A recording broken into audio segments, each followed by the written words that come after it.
everyone, and welcome in to the stream. Just some beautiful synchronicity here in the universe. The wires got crossed between myself and Kyle Dvorak. He was not supposed to be here until the end of the stream. I don't know, Kyle, this might be me. This might be you. It's hard to say. We don't have to go dig in the DMs and figure out whose fault it is, but we are here. Peter is joining the channel. I mean, Peter, it's a little bit rude for your first time here on the channel to kind of be overshadowed by Kyle as we draft a Ball Mania team. It's a little. I know. You know, Kyle's one of these, childless Zoomers out here. I literally scheduled the only time I have today with my child napping. We got her asleep on the monitor here. I was like, I'll give Davis 45 minutes. And Kyle comes in here with his big dick, his peacock, just slams it on the table. And I think I should just leave. And then like Chess Liam could sub in for me and you guys could have your co-manager trio do a stream.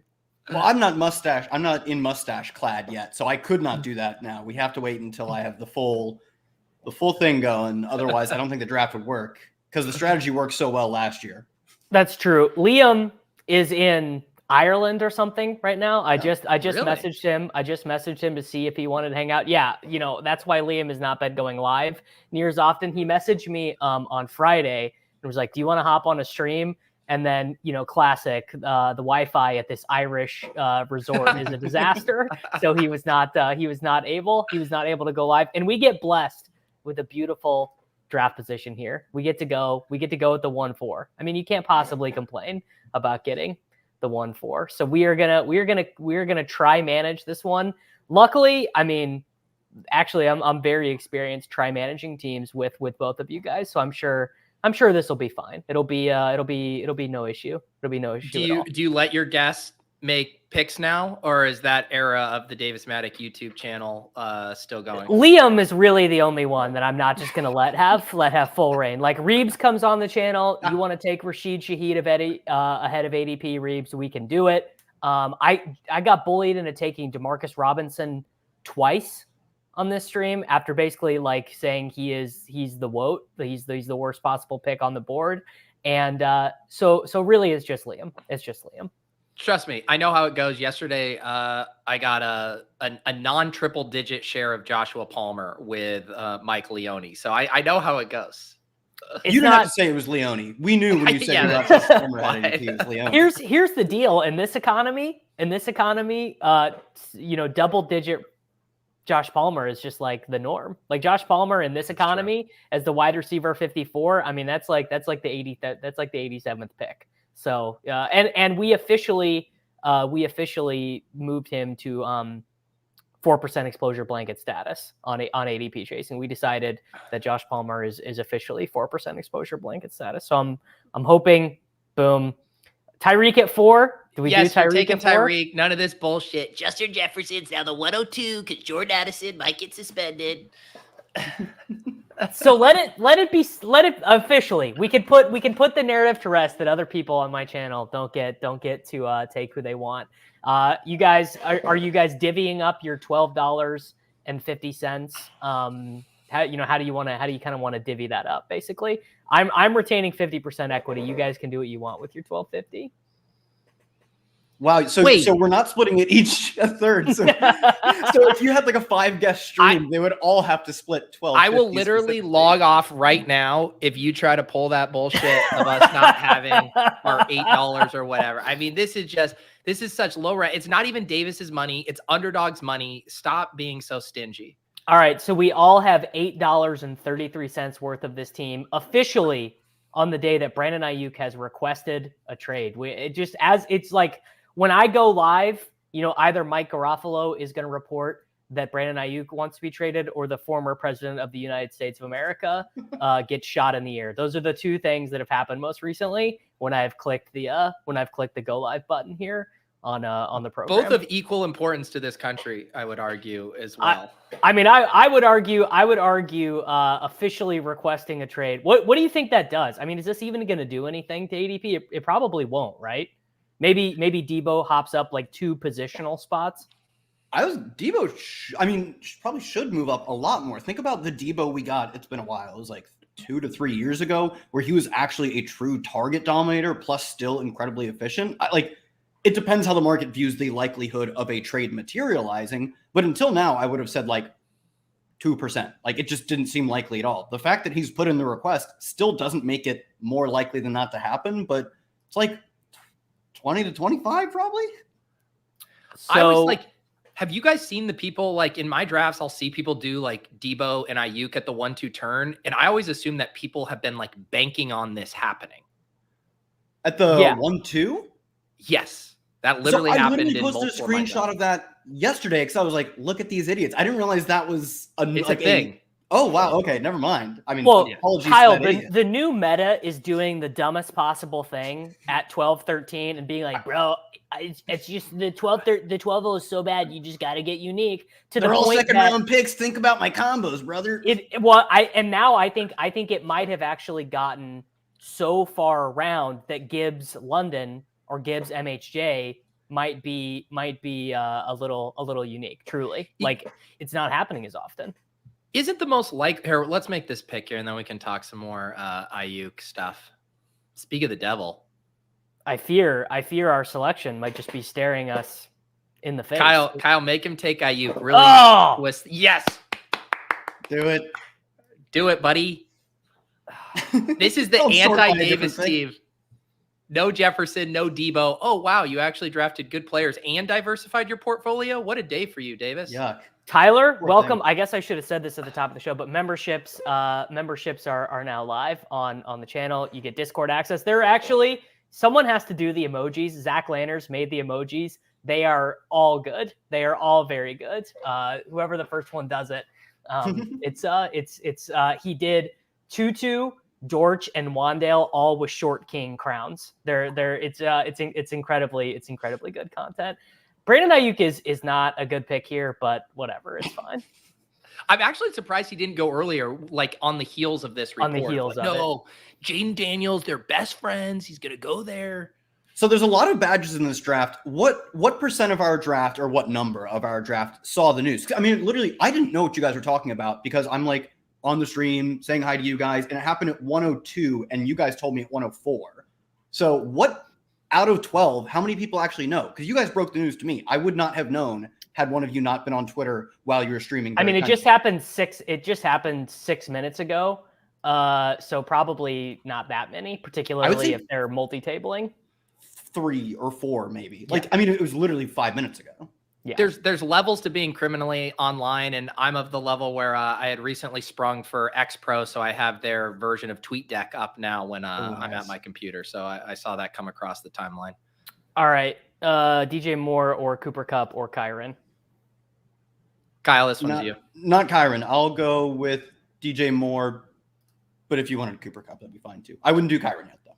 Davis, what happened? I thought you signed a massive deal with brick75.com to display their overlay. Where is it? What is Brick paying for? Brick is paying for it, but the affiliate stuff is not live yet. You're holding out. There's no free ads until the checks start rolling in. That feels pretty straightforward to me. I mean, that's kind of the way. It's kind of the way I work with everyone. How many free podcasts has Brian Hooper given you on your Patreon feed? How much of his time to pump your take? First off, that is like therapy for Brian. So I think that's a mutually beneficial. Brian have to pay to do that. Davis is a non-licensed therapist in that sense, so that should be charging Brian. The sidekick really is just that they weren't ready yet because they're also moving it over to Endgame, so they want to have the draft caddy. Not to be confused with the sidekick. I was a little confused. Oh, the sidekick is coming too. There will be both. Both things are going to be here. We are going to be all in on the tools here. The best part is you're going to have all the tools on the screen and just not pay any attention to them. Override everything they tell you. They will not be aiding you whatsoever. That is quite literally my sales pitch to Karain and his business partners.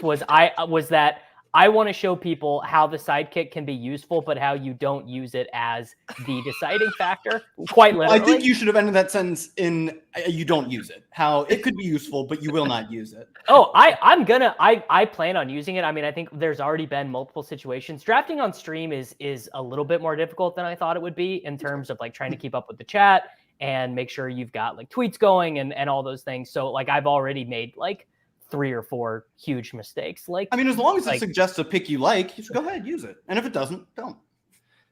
A good bit would be to try to encroach on Gretch's slow draft stream turf, but with the sidekick, and you're just silent and like quickly make 50 picks in a row just based on the sidekick suggestion and in the stream after about 4.5 minutes. I am on. I would like to say I am in absolute slow draft hell right now. I am max entering the slow puppy while also having other slow drafts. Like the puppy 2 is not done slow drafting, and I've got some slow drafts going on other sites. So it's a bit of a mess right now. I mean, how else are we going to get 1,000 drafts in? Are you trying to get 1,000 drafts in, Peter? No, I just showed you my child on a monitor. Absolutely not. That is sick behavior. Go get the rake back program. Awesome thing by Underdog. But no, I will not even be coming close to attempting that. I'm just about to hit 200. I'm guessing I'll get to like 300 or something. I forgot this. I also am gonna have to slow enter the college football stuff because I can't enter in Missouri. I've got to go drive over to Illinois and go. Oh, all right. Kelsey goes. Not ideal, but it's fine. What are you guys thinking here for our next pick? You want to get ahead of the ETR Pacheco steam and an elite tight end or something? I think Pacheco's fine. We're pretty good with option. Like we've got a lot of optionality at quarterback. I think Pacheco. This is also pretty late for Josh Allen. I mean, Allen, if he makes it one more pick, Allen would be my move. Is Kincaid still there? It's got to be, right? Kincaid is still. Do you take? Yeah, I say Allen do trying that. to get Kincaid. Yeah. All right. You look at the turn started 3 running backs, right? They're starved for wide receivers. Ooh. And people pull off the Allen Kincaid stuff, but like earlier on this side of the board, like if you're able to pull off Allen Kincaid, how often is that with Tyreek? Probably very rarely. I just noticed this feature on Underdog. The color tabs underneath the names so that you can see. You just noticed that? I've never noticed this before. Literally, I'm literally noticing this for the first time in this exact moment. That's literally Davis's brand now, is to take money from companies and not recognize the features or what they do. It was his selling point to the draft caddy and the sidekick and also Underdog as well.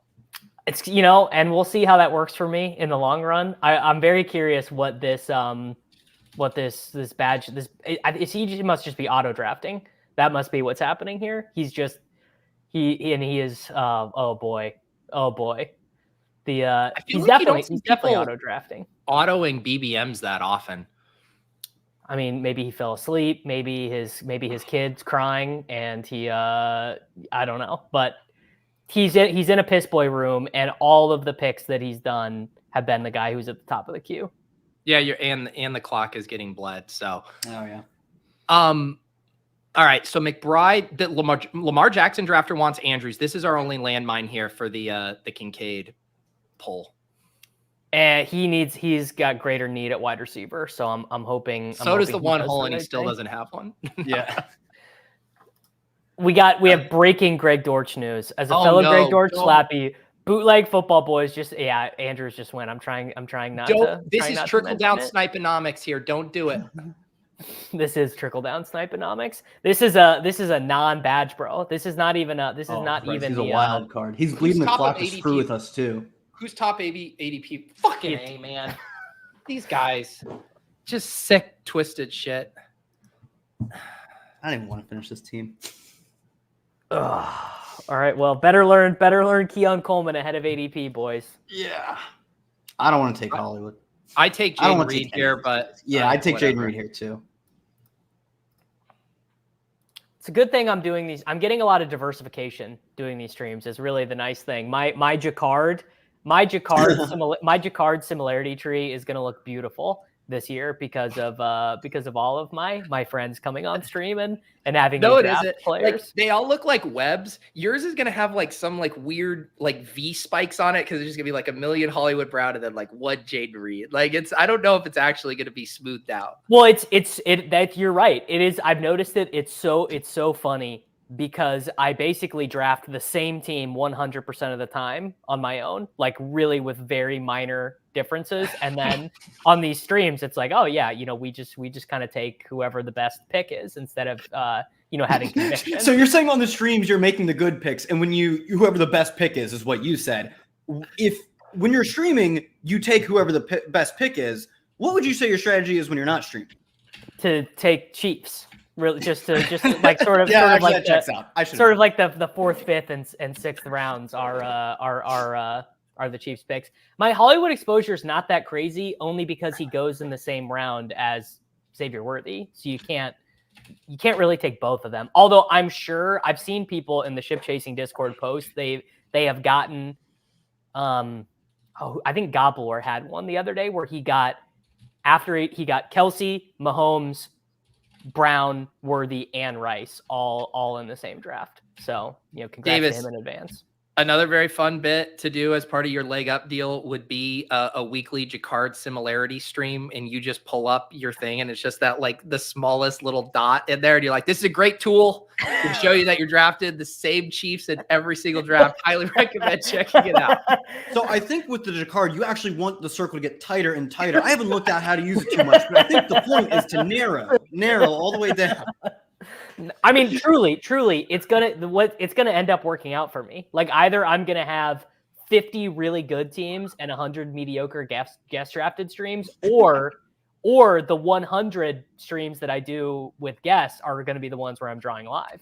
So either way, it's fine. I sort of view best ball teams like how baseball teams view their season. 33% of your teams are dead. 33% of your teams are roughly good enough to advance. And then what you do with the other 33% is what matters. All right. We are about up on the clock again. I wonder what I've not done a Best Ball Mania since the Jordan Addison news. I wonder what will happen there. What are you guys thinking here? How far do we have to scroll to where's Keon? I was just gonna say we're probably able to he's been sliding to the 80s, so we can probably get him by my rankings. You have to go a long ways. Ooh. I was worried he got drafted because I didn't see him. He's pretty low in my rankings too, but I was worried he got taken. I was about to punch the computer. I'm fine with Deontay or Watson, or if you want to do a Mixon or Walker. I actually don't mind any of these. I'd go Mixon here. He's 8 picks past ADP, and we're probably going another receiver on the wrap too. I was going to say because of needing Bills, there's an extra wide receiver target available in round 8 who normally I wouldn't have as like a stone target. True, yeah. And round 9 actually. Like I think Khalil Shakir is undraftable unless you have Josh Allen basically. I would still really prefer not to even have to take those guys. Mm-hmm. Well, the great thing is this is a great Dawson Knox team. Like of all the Dawson Knox teams that have ever been, this is a good Dawson. Let's see if we can finally get the turn guy. Oh, Jordan Addison just goes at ADP to a red badge. Oh, turn guy finally woke up. He was auto guaranteed. He was auto drafting. He opens his app and he's like, God damn it! I gotta take Deontay Johnson. He's that gif of the guy at like the TV show taping. Deontay Johnson, Christian Watson. Exactly. All right. I think we have to take Keon Coleman here. Absolutely, yeah. And if Birch Tree snipes us, I'm not. What is this ranking? You have Rashid Shaheed ahead of Keon Coleman? Yeah, don't you? No. Don't you? He's just the guy who's like 30 picks later at ADP? No. I'm not there. What is the use of ranking by ADP? I rank players in the order that I want them. No, but you asked me, and I'm saying that is a pretty massive market deviation. There are probably very few people out there who make ranks that have Rashid Shaheed ahead of Keon Coleman. That's a noticeable thing to talk about. That's where the edge is, buddy. Just rank based on how you feel. And all I will say average draft position. If you want to be an average drafter, so this is the first year I have ever drafted off my own rankings instead of just having instead of just drafting off ADP in the applet. And it does make drafting easier. It really does. Like you just get caught in far fewer spots where you don't know what you want to do. And you get way less like, oh shit, I guess I'm taking Cortland Sutton teams. You like that almost gets eliminated. And Ryan Jones, really, you're not wrong. Like sometimes you do just have to put a guy somewhere. Like my exposure to Keon Coleman on non-Josh Allen teams would be 0. It would be non-Josh Allen teams to me Keon Coleman is like the wide receiver 70 or something. Like I just have no interest, but that would be like actually an insane ranking. I've been kind of spooked on Keon Coleman too. So like, you don't have to sell me too hard, but that is an extreme rank. Like, why aren't you open to the possibility that like big athletic rookie wide receiver with opportunity with Josh Allen crushes in year one? I think the Bills are very likely to be the most annoying distribution of targets team in the entire NFL, where they have like a really good team total every single week, but they're rotating 5 wide receivers. They're playing more 12 personnel than you think they will. They're like throwing 9 passes a game to 3 different running backs. And this is exactly it. I think they're very likely to be analogous to last year's Chiefs with a bunch of guys who are just okay, but don't run enough routes. Yeah, I mean, I would assume both Pete and I kind of think that's likely too. Keon, like sketchy profile, then like a bunch of Khalil Shakir slot, Curtis Samuel slot, don't even know who plays, the running, all that stuff. I like both Pete and I have him, I think, below. Yeah, I really did not like Keon Coleman's profile. Like that. Really, that is what it's down to. It's like it was a bad profile. All the camp talk about him is like, yeah. But what did Brandon Beane say? I don't know what they're teaching him down there in Florida, but it was about. It was like we have to run block up here, which is like that's just not what you want your GM to be saying about your first round pick in May, basically. Yeah, I agree. I agree with all that, but I don't want to have 0.000% of big athletic Josh Allen #1 receiver guy, even on non-Josh Allen teams. Like I still want to mix him in there. Way less than my 1 out of 12 rate. But like, I've got 9. See how that guy beats me, even without Allen. I can see how he beats me, and I don't want to go 0 on that guy. There are guys I am having a great time going 0 on. All right, let's make a pick. I have another thought on that. You guys just want to take Samuel? Sure. I'm fine. Can you what's the ADP? Did Bowers go? Yeah, Bowers just went down. Bowers is gone. I'm fine with Samuel. Yep. Yeah. So I've got 9% Coleman right now, despite having him there in my rankings, because it's a function of how the overall rankings work, where the wide receivers are just so high. Because I've got some of the running backs on the like I've got Njoku lower than ADP, I've got Bowers way ahead of ADP, so it just ends up being a structural thing basically. I don't know, man. He was behind like Rashid Shaheed in your rankings. I don't see how you get to 9%. Well, I have Shaheed super high. I've got Shaheed But, super high, and I've got Lockett very high. Isn't this like where he went in this draft relative to the other wide receivers seems like the perfect price? You take Deontay Johnson, you take JSN over him. You even want to take a flyer on Addison, say nothing happens. But then he goes that's the other Jameson Williams, Sutton, and Samuel. Like to me, this is the perfect price relative to the wide receiver. Well, so I've got him ranked ahead of Samuel. I've got him ranked ahead of Lockett, Sutton, Jameson. So yeah. Okay. I'm agreeing. Yeah, it's really it was just Shaheed too high. I was shocked. I after doing back-to-back podcasts with Michael Leone and JJ Zachariason and Rich, where they basically just like, look, the market is wrong about the Saints. It would just be they're always fine on offense. Like they're always like the 13th best offense in the NFL. And if you're not an A.T. Perry guy and Juwan Johnson is injured, Shaheed is just going to look a lot better. But just look the camera in the eye and tell me, what are the chances you get a true breakout from Rashid Shaheed? 25+% market share. Absolutely 0%. Same for Lockett though. Same for Lockett. Yeah. I mean, it's why we don't want to be clicking wide receivers in this range. Correct. All right. What are we running back here? Yeah. Pollard, Robinson, Benson, Chase Brown, Javonte, Spears. What do we got? Pollard or B-Rob? What do you think, Kyle? I'd go Pollard. Davis, I don't know if I want to say you sold me on Pollard when you were on the last Roto World show, but he's fine. He's at ADP here. We need a running back. Just do it. Brother, don't you know Tony Pollard was actually PFF's #1 graded running back through weeks 11 through the playoffs last year? I don't think he did well in a lot of the other metrics though. Like he got better, but he wasn't like killing it in their yards after contact stuff and their missed tackles force. He was, really good in their PFF grading.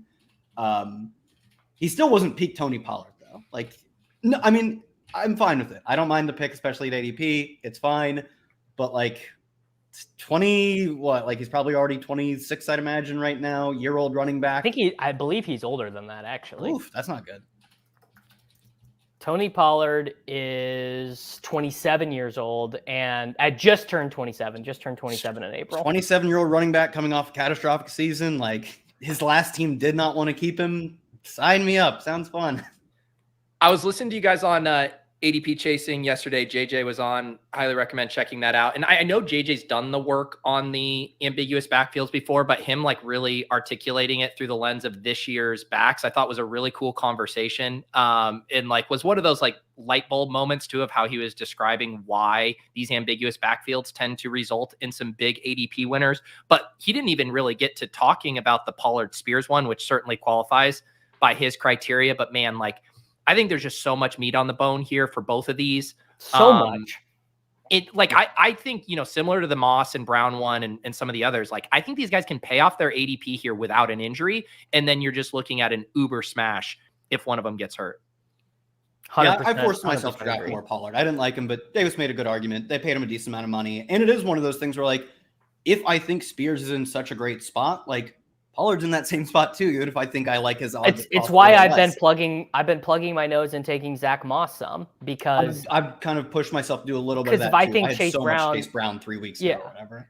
Well, how often do you wake up in the middle of the night just saying Samaj P. Ryan's name? I mean, it's just like if your bags of Chase Brown get to a certain size, it's literally the worst thing that could like at this point, I'm almost rooting for my Estime bags to die in order to keep the Chase Brown bags alive. Truly. You know what's so funny is I had been like punting the aren't you worried? Because like, okay, Khalil Herbert, P. Ryan, like it could happen to any of these backfields. I'm not going to waste any energy. And I did have a point of panic the other day thinking about my Chase Brown backs with P. Ryan. I was like, that one would sting. Like I got kicked in the dick with the Addison stuff yesterday. And I was like, what could really get me down bad? I think P. Ryan to the Bengals would really Chase Brown would go to like the running back 53. Like he would be dead overnight. Like you'd have to buy the prices going down too, and it just gets so. Yes, yeah. This is where I've landed on Pollard and Spears. They're basically the same player, and it's just as likely that they're in a split as one wins the job over the other, in my opinion. The rhetoric from the team has been that they want to use them interchangeably. We've also seen that. And we are on the clock. Do we want to just add to our bags here? I would go Javonte over Chase Brown right now, but I like them both. It's completely fine because I'm looking to trim. I'm looking to prune my Jacquard tree of Chase Brown. Yeah, as Pete was saying, the way they've talked about it is like very readily apparently that they view them as interchangeable. I view that as like guys who are probably switching out every other drive to like maybe 2 versus 1 drive. So, and especially the way like the NFL operates nowadays, I wouldn't necessarily bet. I wouldn't say it's more likely that one running back dominates the touches. I'd say it's more likely that they're like a true committee because most backfields are true committees these days. Yeah. Yeah, the Ricky Pearsall fade right now, I think that might be a stone 0 I've got, and it could be bad. Could not be ideal. Yeah, the funny thing, too, is like we all drafted, Pollard a couple years ago in round 2 because we were so excited about his explosive pass-catching ability. And then I think people also kind of pigeonhole Spears into a pass-catching guy, and then he was 7th in evasion rate last year among all qualified rushers over 50 yards rushing. So like both of these guys can do the thing. Like they can rush, they can catch passes. It would be fun if we got kind of like an old school, what was it, Tevin Coleman and Devonta Freeman kind of backfield where it's just like they're alternating drives and both kind of putting up pretty big fantasy scores. What do we want to? I mean, this is probably a 3 tight end. This is where you stop diversifying if Chase Brown's here. Well, there isn't. Oh, okay. I was going to say Caleb also makes sense for our team, but pull up our receivers real quick. I just don't even remember what stacks we have set up for later. We've got Tua, Purdy, who. We could have just had Caleb. He goes 3 picks before us. Yeah, we missed on we missed on Love. That's fine. We'll do a little backdoor Bo Nix or something. Let's play. We got Chase and Javonte ping-ponging TDs in week 17. You can push 2 in this spot when you have Allen. Chase Brown, welcome to the team. Welcome to my Jacquard tree continuing to get smaller. Welcome back, buddy. Yeah, welcome. He now that I've cooled down on Wicks a little bit because the market caught up to my ranking of Dontavian Wicks, Brown is now number 1 on the exposure sheet for me. Where's the Waddle drafter in our room, Davis? The Jalen Waddle drafter is on our right, Larry. Okay. So right. He and the A-Chain drafter is at the turn, and the A-Chain drafter has 2 quarterbacks, so we're probably safe there. The rake back is dependent on how many drafts you do, Ezra. If you get to 1,000 drafts on underdog, you get 50% rake back, which is a lot. So that is a lot of rake back. It's pinned on the underdog drafts Twitter account. If you want to see the full thing for 150, 250, or 500 drafts, or 1,000. Underdog drafts here. I will share the tab real quick. There you go. 10% for 150, 20% for 250, 30% for 500, 1,000 for 50. Good thing I closed the tab with the DMs for Brian Hooper. You never know what that's going to be. I mean, truly, it could be absolutely anything. Yeah, this is kind of in the ether ever since receiver came out, and then Rodgers said that thing about wanting to play with Davante Adams again. Sort of interesting. I mean, I think it's relatively low probability because the cap machinations to make it happen seem low, but Rodgers would definitely want it, and Adams definitely wants it. I mean, Davante Adams does not want to play for the loss. He will. And he'll play well, but he does not want to. Yeah, I mean, that would be such a either. That'd be a fun one for ADP. We were having this argument this morning. I think Davante Adams is still probably the 3rd or 4th best wide receiver in the NFL, depending on how you put it. Like him versus Lamb as 3 or 4 behind Jefferson and Tyreek. Which, that guy playing with Rodgers. I mean, would be all those. The Garrett Wilson teams at the turn are down incredibly bad in that timeline. Yeah, are you backing off Wilson at all right now? 'Cause like you said, I agree. It would be bad. What if Garrett Wilson goes back in the trade? What if Garrett Wilson is the number 1 wide receiver for the Las Vegas Raiders? Awful. Wait, where does Brock Bowers go if that trade happens? I mean, he immediately where Pitts goes, right? He goes way up. Yeah. I mean, he's already. I did not know this. That is crazy. Spotrac tweeted this morning that Devontae's contract is only really like $17 million this year. All right, we're still dead. We still got nothing at tight end. Wide receiver. What's the bet? What are the best available tight ends right now? By ADP, Kmet, Hawkinson, Musgrave, Henry. Oh, smash Tua here. You're welcome for giving you the courage to push. Good call. Yeah. Peter, thank you for that. I mean, this is setting up to be the classic. I need to find some upside at tight end, so I'll take TJ Hawkinson. He'll be back by week 8. No, here this team has already drafted itself. It has Johnny Smith, it has Dawson Knox, and then we get one other tight end, probably with this next. I don't want to take Dawson Knox, man. We don't have to do that to ourselves. What do you guys think Dawson Knox peak receiving yards last year was in a single game? Take a guess. 37. Holy shit, you were really close. It's 36. Sorry, Pete, your guess wasn't going to be close. Wait, you're saying that's the most yards he had? 36. Yeah. It doesn't matter. 36. It is immaterial. That is completely immaterial. You're playing Dawson Knox. Let me teach you a little bit about ball, Kyle. You're playing Dawson Knox for the 4 reception, 18-yard, 2 touchdown game. That is why you draft Dawson Knox. I mean, I love when my ceiling's 15 fantasy points. What is Dawson Knox's career high in receiving yards? That's not what he does. It doesn't matter anymore because he's not playing with no more. Like he's not a backup, or he's got one career 100-yard game. Classic. I couldn't be drafting this guy.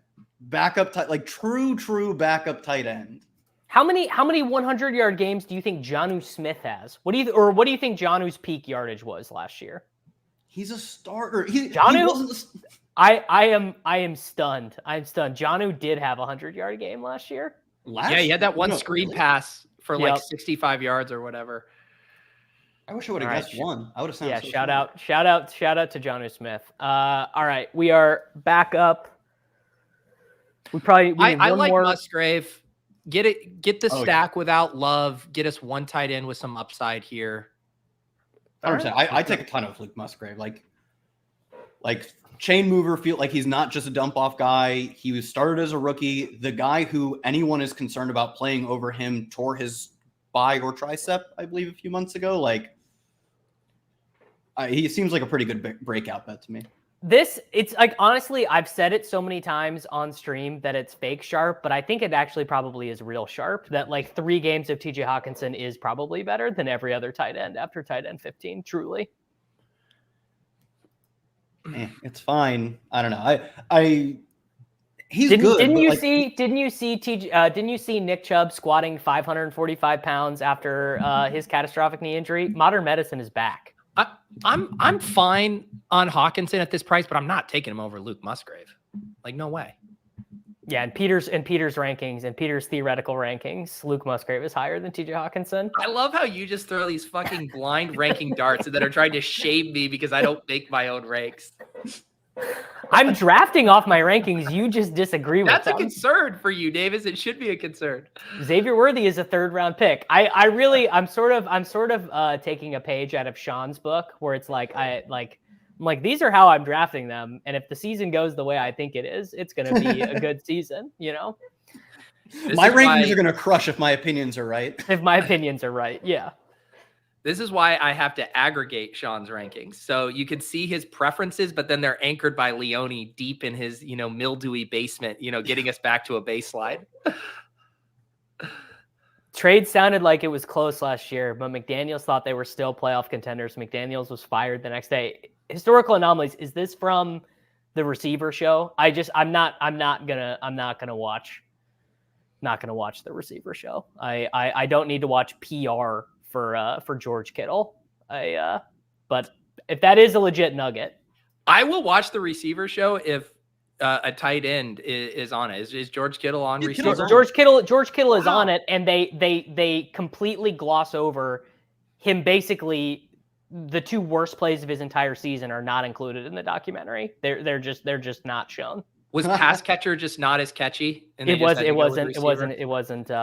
as catchy. There's no chance it is a quote insanely good show. It's probably fine.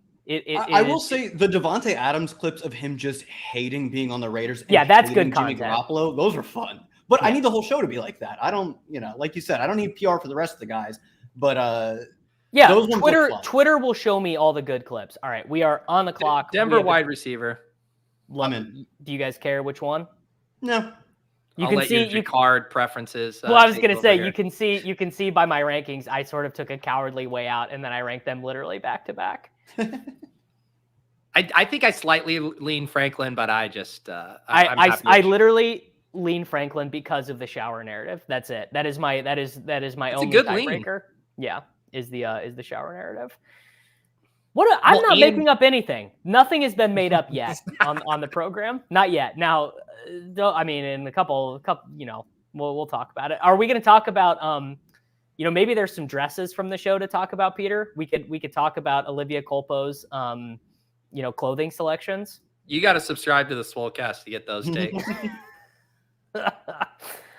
Mims goes, all right, we have a couple back doors open at quarterback, I guess. Actually, no, we don't. We don't need it. Never mind. We took Tua. I forgot we took Tua. All right, 2-4-7-1.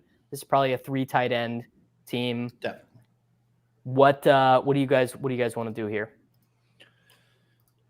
I'm probably not taking Ben Simmons here. So how about Corley as a bring back to our Buffalo stuff? Oh yeah, sure. That's good. Shipper. Yeah, Josh brings up a very good point, which is that Marvin Mims went to the University of Oklahoma. So it's pretty hard. It's very hard for me to decide between those 2 guys.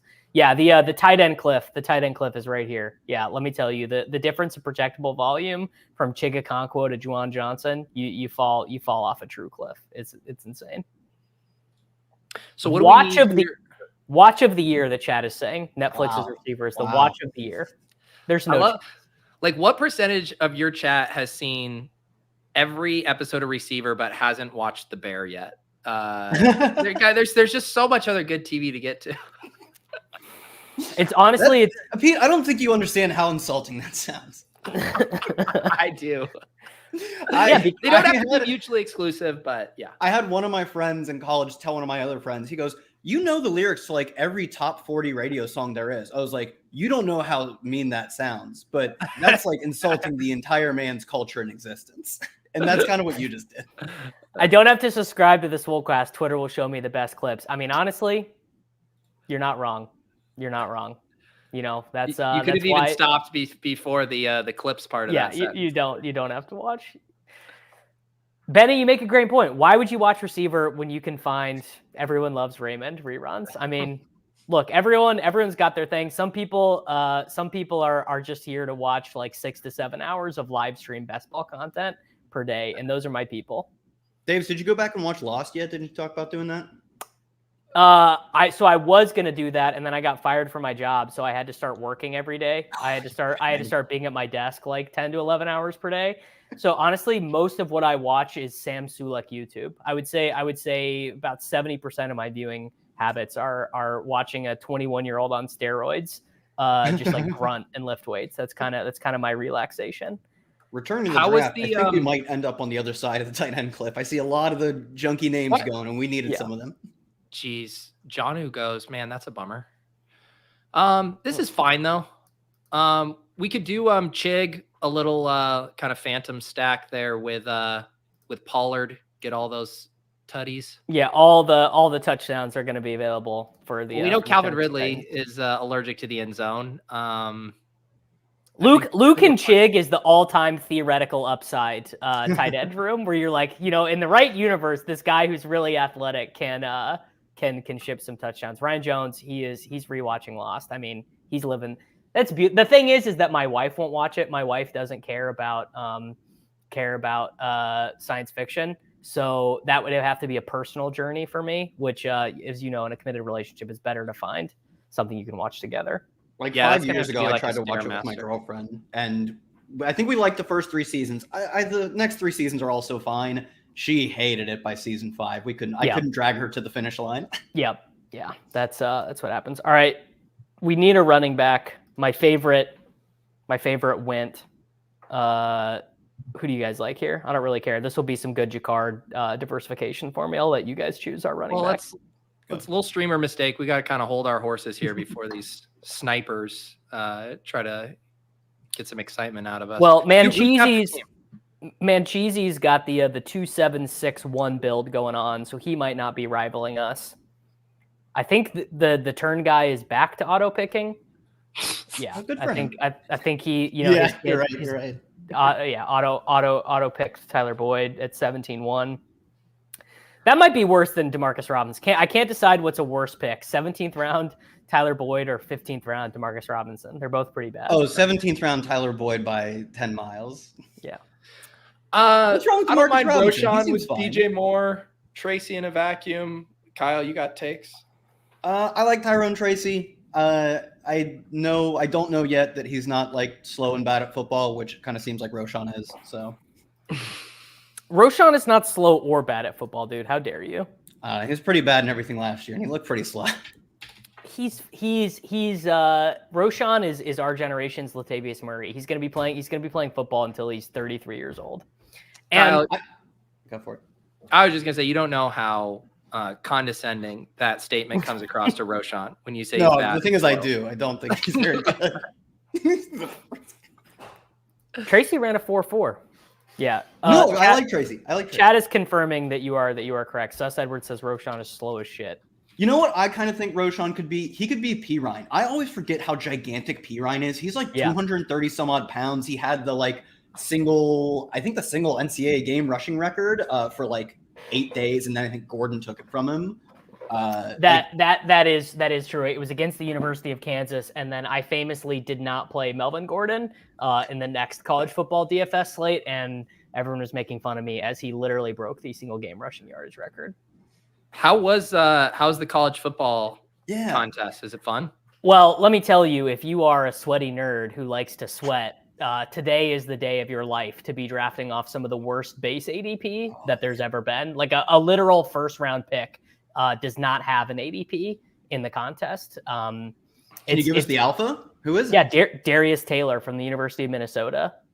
He straight up does not have an ADP, and like in all the industry college football stuff. Sure. He's a first round pick. How does college? I mean, there's famously a few players that we would like in the underdog player poll. Maybe a rugby player that plays for the Chiefs.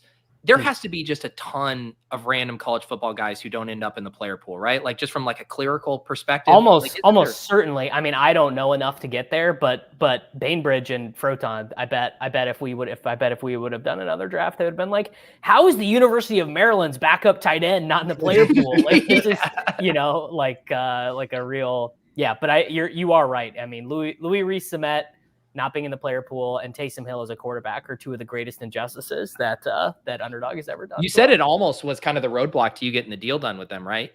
Yeah. I mean, look, we were going back and forth and I was like, look, maybe we can launch a new contest with Taysom in it, like a specific one with new player IDs. And they were like, we just don't think we've got the resources to get that done.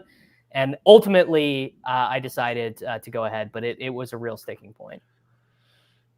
Tough but fair. 16th round estimate. I fear the days of getting 18th round estimate are really coming to a close. That's B-Spurf. Don't mind him. All right, we got one last. Are we taking pick. Knox?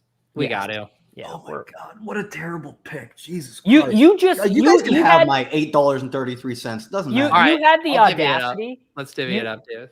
Yeah, absolutely. You had the audacity to tell me Demarcus Robinson was a fine pick, but you're mad about Dawson Knox, dude. What's wrong with Demarcus Robinson? He just plays a bunch of snaps. Dawson Knox isn't going to play a bunch of snaps. This is where it's leverage on the guy who sniped Kincaid from us, and we're playing out this team in the reality where Dalton Kincaid is injured, and this guy's team goes to shit, and our team rises like a phoenix, and then doesn't get out of this pod. We're pretty live in this pod. This is a pretty strong team. Your classic 2-5-8-3 build. Most 18th round picks don't hit anyway. You can just piss one away if you want. Recap it for the grinding the variance audio listeners, Davis. Here's the thing, Peter. I have to refresh, and I'm getting the spinning wheel of death. So I have to take. Do it from memory. You got it. Best Ball Mania. What do you give guys us a few more good picks? Liam Chipper. Whoa. Liam?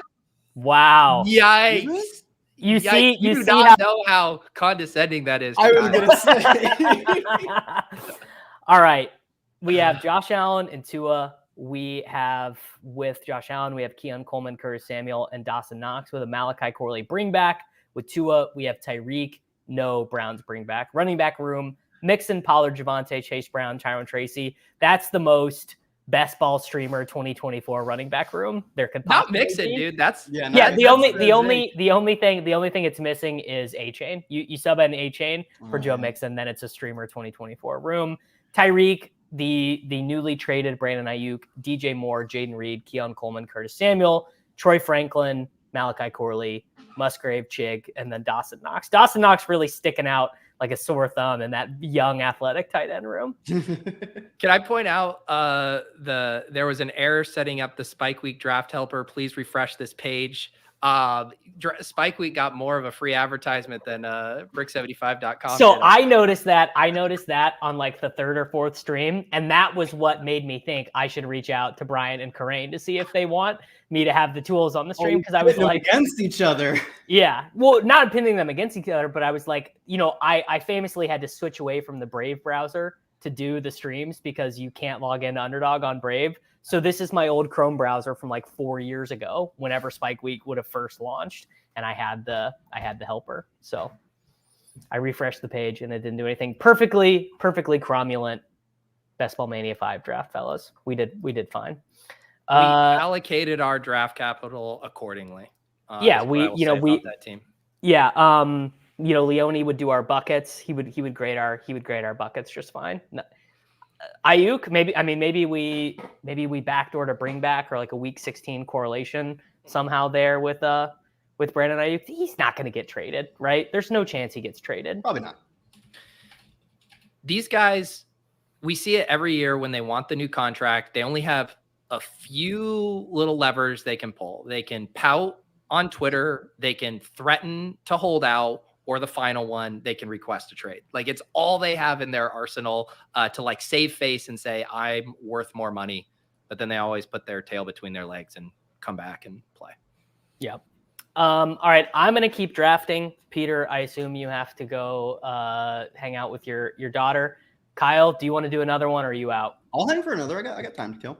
All right, beautiful. We are going to go. Peace out, guys. Thanks for having me. Yeah. Subscribe to Davis's channel. See you guys. Thank you, Peter. I appreciate you, buddy. Of course. All right. We are entered into another one. We're doing it. We're doing it right now. If you guys want to get in, I can't tell from my perspective, by the way, in the StreamYard thing, I can't tell if the emojis are working. So you guys are going to have to tell me. But yes, Kyle, you are a real stand-up guy for sticking around after I just labeled you Liam in the draft. We got no badge. Wow.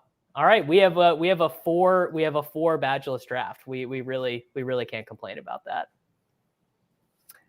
And we get three. So we're probably gonna have another Tyreek team. Yeah, this is. I assume. Did I click on Best Ball Mania or did I click on something else? This is Best Ball Mania. Yeah, this is Best Ball Mania, and I don't think I clicked on something else. Do we? Yeah, I guess we'll basically just draft the same team again. My Jacquard tool, and we won't take Dawson Knox on this team. Can you enter in? We don't get screwed on Dalton Kincaid, and we can just draft the exact same team. We're like, oh, got that base covered. I think your little emojis are working. I just pulled up your YouTube channel on my phone. Okay, sick. Do you want to take Tyreek Hill? I would take him again. I've gotten. I guess I'd consider it good luck. A lot of good luck with the first three or four picks. Actually, not with pick 2, with pick 1 and 3 specifically. So I swear I have like 18% McCaffrey and Hill and like 2% Lamb.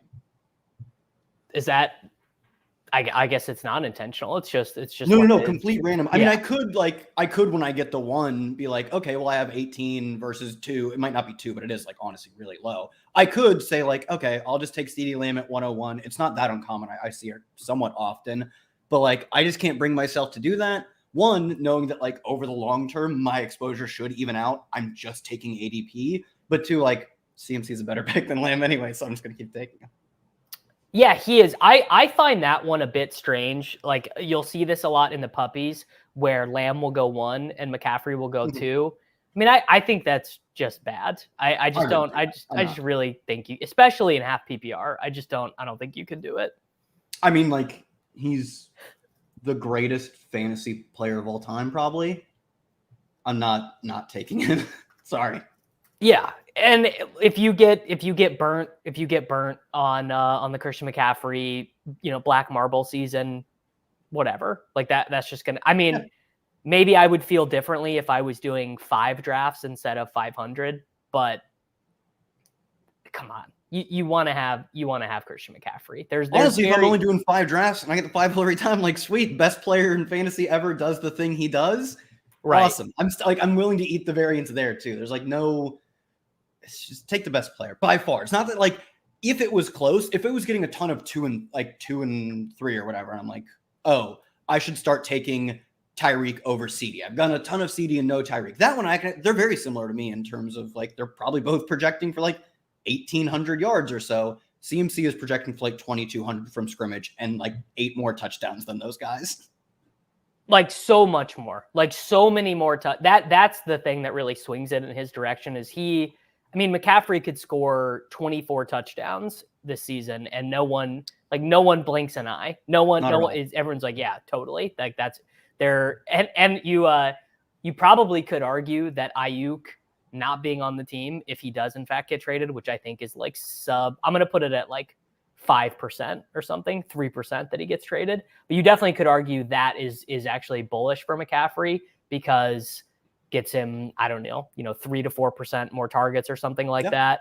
And just keeps them in some more competitive games. If they're playing Juwan Jennings and a rookie wide receiver and Ricky Pearsall, I think that tilts things back in his direction.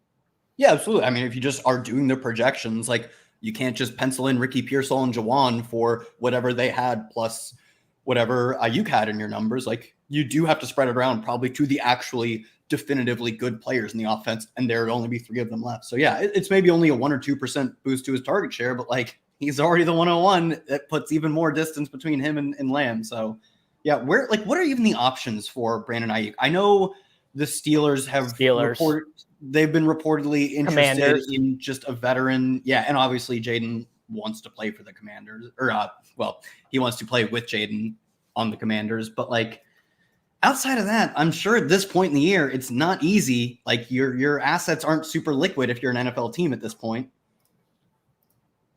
I mean, but I guess the deal with him is his contract is not that big right now. Like he's coming up on his contract year, I assume. I believe he's on his 5th year option. But in terms of actually the cap machinations to get him onto your roster, his base salary is $14 million, so it's not as hard to get him into your salary cap. So, I don't know. I assume 1 first-round pick is probably enough. Like in terms of actual value, not sure the 49ers would do it, and we don't have to worry about it anyways because he goes. Yeah, like you said, I'd probably put it at like 10 or 15% that he's traded, which is higher than you and still a really low number. Breaks by Will, sir. I actually don't know how to. I wish I could provide you technical support right now for how to become a member on mobile, but I do not. I assume it's massively easier on desktop. I think Devontae Adams by a landslide here. Yeah, I don't even love drafting Devontae, and I still think that's the right pick. See, I do love drafting. I've got him like I think I have him as my 12-13 pick. Not to say that I take him at 12-13 all the time because of Jacquard reasons or whatever, but he to me is an awesome pick. I think his numbers tanked last year. I mean, they weren't bad, but they were not Devontae Adams, which for a guy who's like 31 right now, I think, and on a bad team probably that just added receiver Brock Bowers talent. It's scary to me. I still think he's not like a bad pick, but his numbers fell to like as bad as they have been since he was Devontae Adams, excluding the first like 2 or 3 years that they don't count. A-Chain? Yeah, for sure. Yeah. Beautiful. I personally do not mind the Tyreek, A-Chain, or Waddle A-Chain pairing. I think it's totally fine. I think you probably don't want all 3 of them. All 3 of them is probably asking a bit much of your really of the Miami Dolphins, particularly in the back half of the season. I mean I guess to me that's really the thing is the back half of the season. I just am expecting the Dolphins production to go down because it just feels like it always will. Yeah, I mean that's like one of the sort of quietly biggest storylines of the year is like Tyreek kind of survived. I mean, he was banged up, but when he was healthy in the second half of the season, he was still on pace for like 1,700, but he was literally on pace for like 2,100 before the offense kind of crumbled. And like you said, I think one player like Tyreek can survive, but if we're getting world beater paces from him and Achane, and then Waddle's having a good season, they can't all sustain the offense falling off in the second half of the year. And I truly don't know if like Tua and even Mike McDaniel have that sort of second half of the season counterpunch in their bag. I'm betting on it because I draft a lot of Dolphins. They were for like 2.5 months the best offense in the NFL, and they're not that expensive given that is their ceiling. But like, aren't you worried? That's what I'm worried about because it would be bad for me. I don't really have any aren't you worried about Devin Achane. I think all the aren't you worried about him are negated by the fact that you can take him in the 3rd round. Truly, that's like any worry there is about Achane, I'm like, yeah, because if the entire world thought Devin Achane was going to stay healthy, he would go ahead of Brees. He would be like the running back 2 or 3, I think. Yeah, my aren't you worried for Miami is when I'm stacking them. Then I really have to like look myself in the mirror and say, can I imagine Tua throwing for 345 and 3 in week 16, in week 15, in a outdoor game in Cleveland in week 17? Yeah. I mean, I'm betting on it a little bit, but it's not. It's hard to picture. I'll admit it. Just. I mean, we watched them. It would be one thing if it was kind of just like we were like.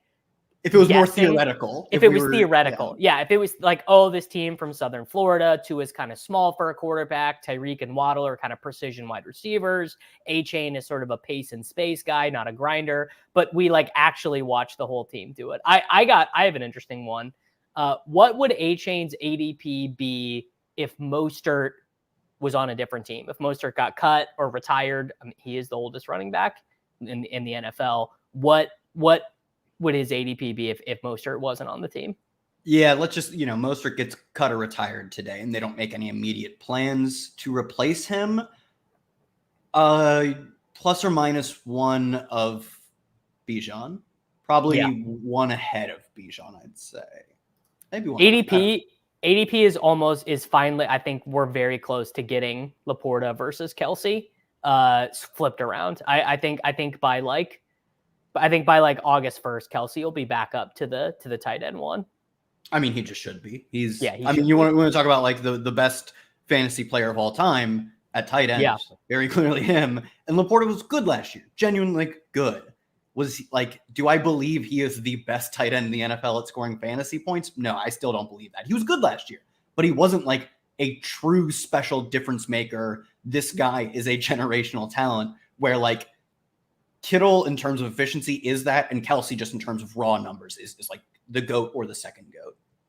All right, we are up. Mahomes goes. What do you want to try and do here at the turn, the 4-5 turn? Mean, we could try and get a Lamar Mark Andrews team or go Pacheco past ADP a few spots. It's your call on how you want to play that. But that's I like doing this when you already have A-Chain or Kyron. Like when you're in this spot and you already have one of those. I like to do this because wide receiver to me, there's a real tier break, and you get Andrews and Lamar, which feels really nice.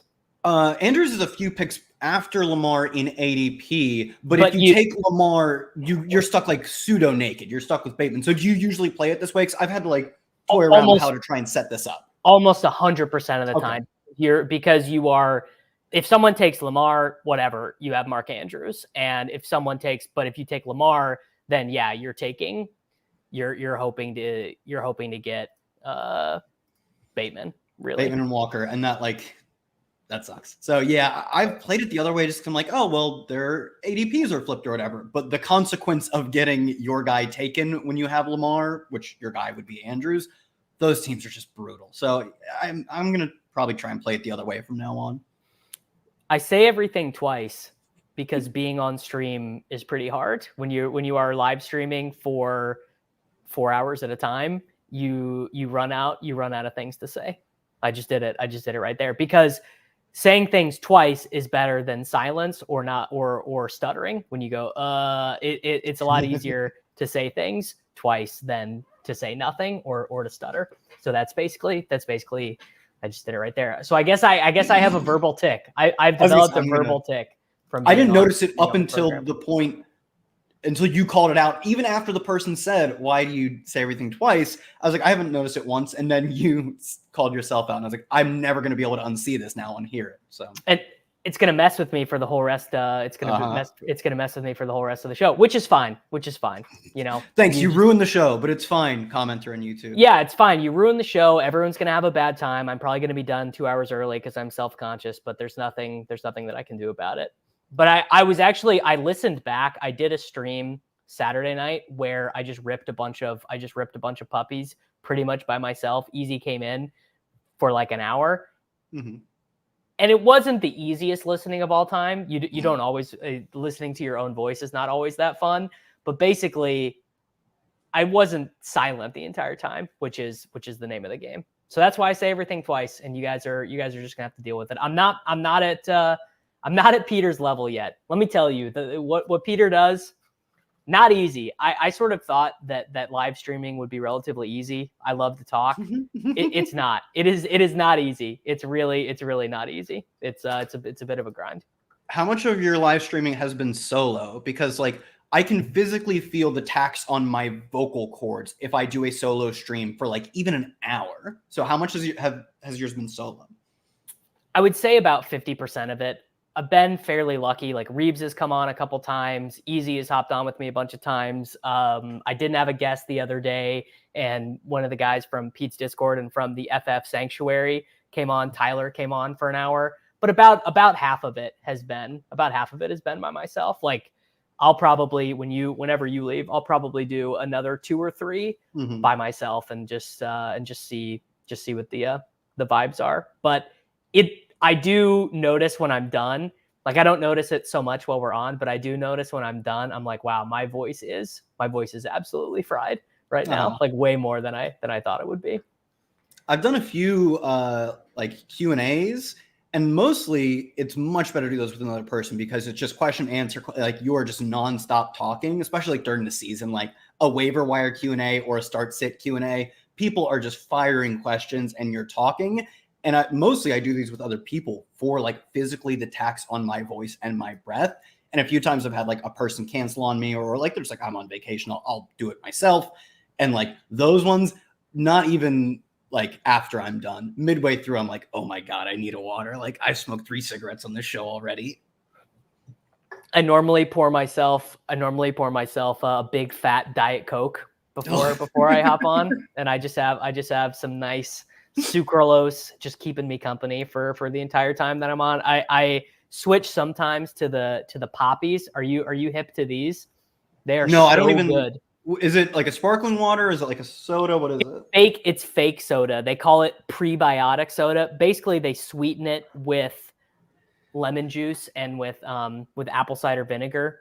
It does sound like something I'd like, some sort of like hippie bullshit soda, and that is the kind of thing I'd like. It is absolutely hippie bullshit soda, but it's pretty. That's right up my alley. So. I don't like it. I don't like it as much as Diet Coke, but they're definitely a little bit better for my insides. So we did the double elite onesies with Lamar and Andrews. So we're fairly behind it at wide receiver right now. So we probably are double clicking wide receivers at this turn. Yeah, for sure. I mean, that's you got another team where we're going to try and push Tua pretty far. So, but that gives us another roster spot because we're only going 2. Lad here. I wouldn't even think twice about it. So funny. It's so funny that Lad has become like, oh yeah, obviously we just take Lad McConkey. Like I was so ready to hate Lad McConkey as a prospect. And then he showed up with like a legit RAS. Like he showed up legit at the combine. I was like, well, I guess I am a Lad boy. I was the same way. I was like, oh no, guys, no true breakout, can't draft him. And then he got the draft capital. And before that, he got the athleticism. Had to do it. All right, we're stuck. Brian Thomas went. Christian Watson went. What do you want to do? I'm fine with Addison. Like, what are they going to do? Like, suspend him a game or 2? What are they going to do? Well, if he gets convicted, trying to remember the exact delineation. So if he basically pleads guilty or like legally is charged with a DUI and like doesn't take it to court and doesn't try and make himself not guilty or whatever, he's locked into a 3-game suspension. It's a minimum. Any DUI where you're guilty is a minimum 3-game suspension. Yeah, my guess is he's doing everything he can to like plead out or plead down from this. I mean, maybe he's not able to because he did have the other incident that was supposedly rushing his dog or something to the hospital. Wasn't that what he said it was? So like maybe that there was some excuse. I don't remember what the excuse was, but there definitely was one. So maybe sort of the prior history makes it a little harder for him to, convince people to let him plead it down. But like, you know what? We probably should have just taken JSN right there, I think. Because I think that this is right, that maybe that's a fine pick for him, but he's been going later. Like already today, people have said he's been going in the mid 80s or the early 90s. That's true. I mean, it wouldn't have mattered because we weren't going to get him. Like, I don't think he would have made it to 94. Yeah, I don't think so. 22% Quentin Johnston. I mean, how much Justin Herbert do you have? 22% QJ is a lot.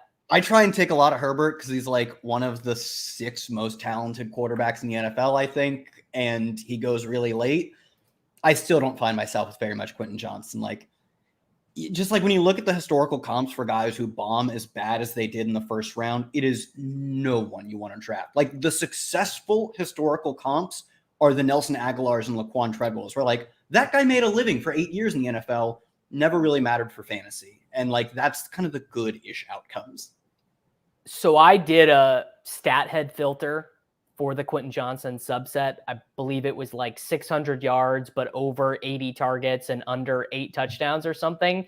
And the one guy who became like a real fan, like multiple wide receiver 2 or better seasons, was Santana Moss of the old Washington football team, like a long time ago. So it's not great. And in fact, Jameson Williams is in that same subset, by the way, where it's, I did a filter for first 20 career games because I knew QJ would be in there. And I looked at per game stuff, and it's 90% the worst picks of all time. Like 90% guys really who are trivia answers and not fantasy football players. Yeah, Nelson Aguilar's, Philip Dorsett's, Jalen Rieger's, Laquan Treadwell's, like, it's bad. I think Rieger actually even beat the subset because he ended up getting enough yards because he played so much, but it's not. Yeah. Is Debo going to go 1-2 turn consistently now? I don't think so. No way.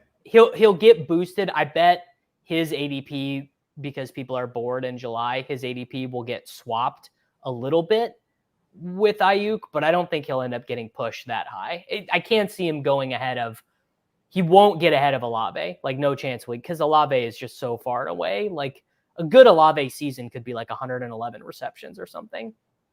Yeah, I don't think he goes 1-2 turn. I think this moves his ADP like 2 to 3 spots, mostly because I think everyone's going to kind of agree that it's pretty unlikely. Maybe people will disagree on whether it's 3 or 15 or 20, but all of those numbers are pretty reasonably low. So even if you're just factoring in like, 20% chance I get like a real good target, like a target share boost for Debo, that shouldn't move the ADP needle too much. A few spots, but like you said, Olave, I would be surprised if he's able to like even really push close to him. All right, we are about back up. We are now firmly in the Rashid Shaheed zone, or Tyler Lockett or Joshua Palmer.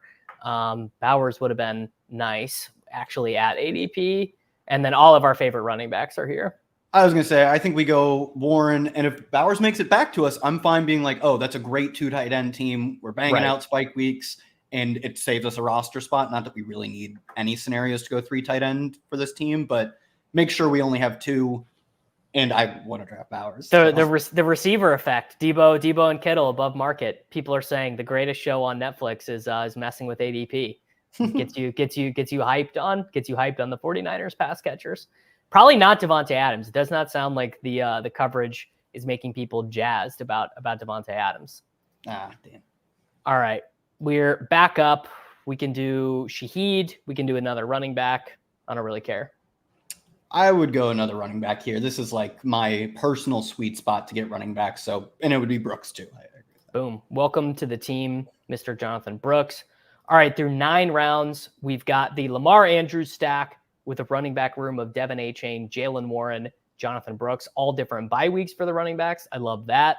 We've got backdoor quarterback set up. Actually, we've got backdoor quarterbacks set up with all of our wide receivers left. So we've got Tua and Tyreek, probably not taking a Raiders quarterback. Herbert. Oh, okay. I did this the other day. Hurts and Herbert have the same bye week, so I had to think through that. Yeah, Tyreek and Tua, Ladd and Herbert, McCarthy and Jordan Addison.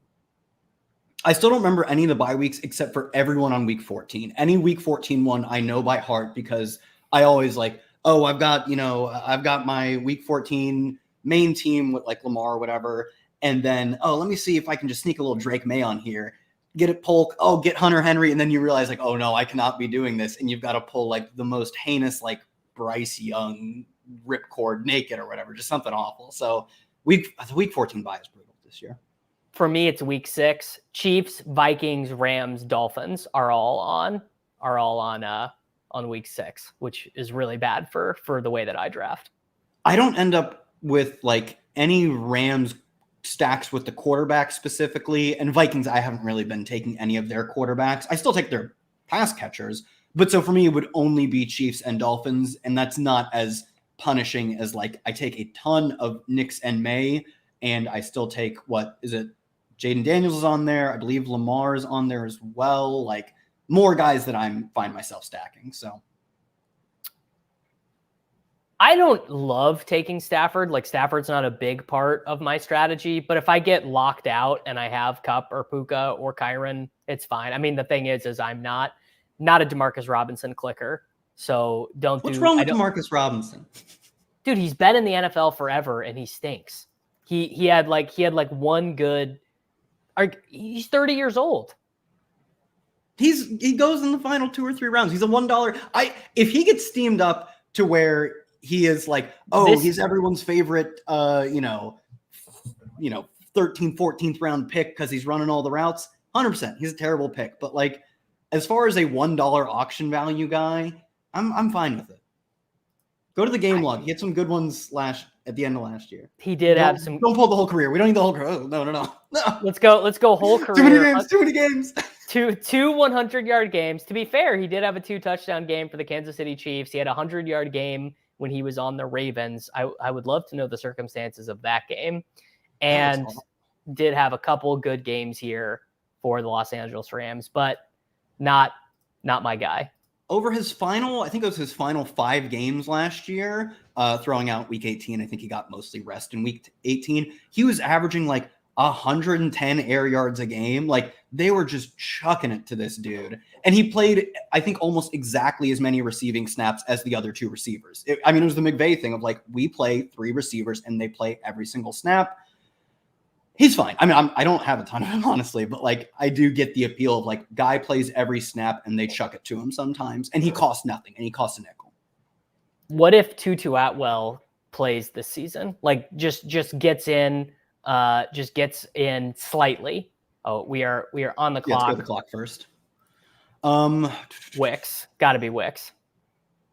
Does it have to be Wicks? I don't want to take him. I guess it doesn't have to be. What are you thinking? I mean, I guess we're good at running. Yeah, sure. It can be Wicks. Yeah, it can be Wicks. That's fine. Kyle, we did that for you for your brand. We did so that you get a little bit more ball knowing. Yeah, you are ball. You are exposed. I've not seen anyone posit that. He could be a first round pick. He could go where I would take him in the first round. Take him in the first round. He could go where Puka goes, where Garrett Wilson goes. Yep. If he was a Charger. Conversely, what would happen to Ladd? What would happen to McCutcheon? That would be very bad. He probably starts going where like a little bit ahead of like Jalen Polk type of stuff. All right, we're back up. Running back here, and we can running back or wide receiver. I think we're fine at quarterback. Tua and Herbert went, so those were kind of our back doors. Yeah, we'll work on farther back doors. I would go running back here. The top 2 are both fine, Javonte or Chase. Did we get both of Javonte and Chase last time too? We did. Let's do Javonte because there's like a 2% chance that Chase comes all the way back around or something. Sure, yeah. Actually, no chance he comes back. Actually, dang. Okay, well, this sets us up to maybe take Knicks on this team. What's our Lamar buy? Isn't that a Knicks conflict? Oh, it is. Damn. Yeah, it is. So yeah, we have no backdoor set up now other than Bryce Young. Well, in regards to Tutu, like they just stopped playing him last year, and I feel like it'd be weird to be like, yeah, I know the season's like on the line right now, and we're not playing you at all, but we'll see you next year. Like he's probably done. He's probably done, but the thing about Tutu is that he does the one thing that offense kind of needs, which is he's like the cheat motion guy, like he is I guess what happened was DeMarcus Robinson took over that role last year. I mean, not that I'm drafting Tutu a ton. I mean, Have you drafted Tutu? Don't do that. Oh yeah. I've taken him a couple times. Round 18. DeMarcus Robinson, 100% drafted in Best Ball Mania 5. Tutu Atwell, 2% drafted in Best Ball Mania 5. It's fine. I mean, it's not the best thing. It's not the best thing I've ever done. People forget Tutu did have more targets in week 1 than I don't forget because I was drafting a lot of Tutu last year. I drafted both Tutu and Puka, but I was like, oh, Puka, no, late breakout transfer, late declare. Oh, this guy sucks. Even though greatest yards per route run ever for 2 seasons. I believe he began his career at the super loaded Washington receiver room. So maybe we didn't know as much at the time, but maybe a little more understandable that he didn't get playing time.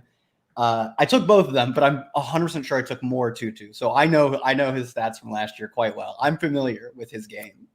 I am sadly overly familiar with this game as well because I did the exact same thing. I took a little bit of Nakua, like enough that like I had some teams that advanced simply because they just had Puka on the team, but it was like a ratio of, I think I ended up with like 22% Tutu and like 5% Puka or something like that.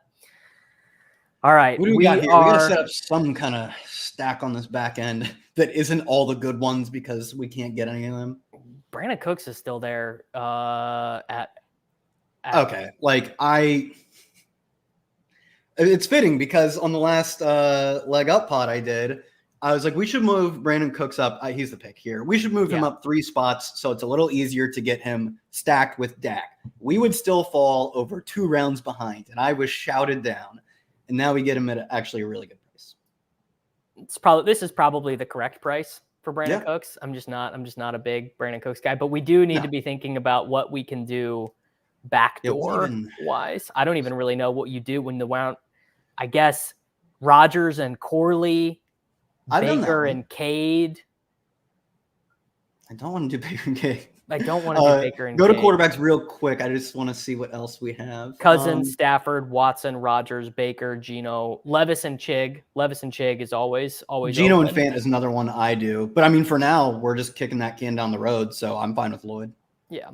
He's definitely the pick. I need to move him up in my rankings a little bit. I need to move him probably ahead of Charbonnet, honestly. I mean, it sounds like the Packers are pretty big on Lloyd, and the beat writers seem to think that there was a quote this week that he's expected to get about as much work as AJ Dillon did as a rookie in 2020, and AJ Dillon got he didn't play all that much, so never mind. That would not be good. Was it his rookie season where he played literally not at all, and then he nuked the Titans in like a horrific blizzard, or was that his second year? 21. He was on the COVID-19 list, so that explains it a little bit. He had 21 rushes, 124 yards, and 2 touchdowns against the Titans on 58% of the offensive snaps. Love it. We just need like 3 of those. Oh, okay. The report asked that, and then the beat writer said more than AJ Dillon played as a rookie. So cool.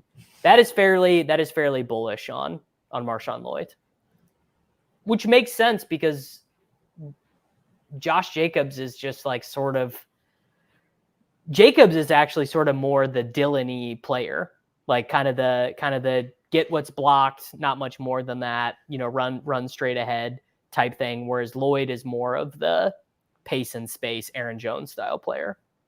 Yeah, absolutely. And their touch totals are going to be like flip from what we're used to. But I agree that like Jacobs at his best is pretty good, like really good, but definitely not great. Like even at his best, he wasn't like, oh, this guy is setting the league on fire. The thing he did was he was efficient, but then got all of the work.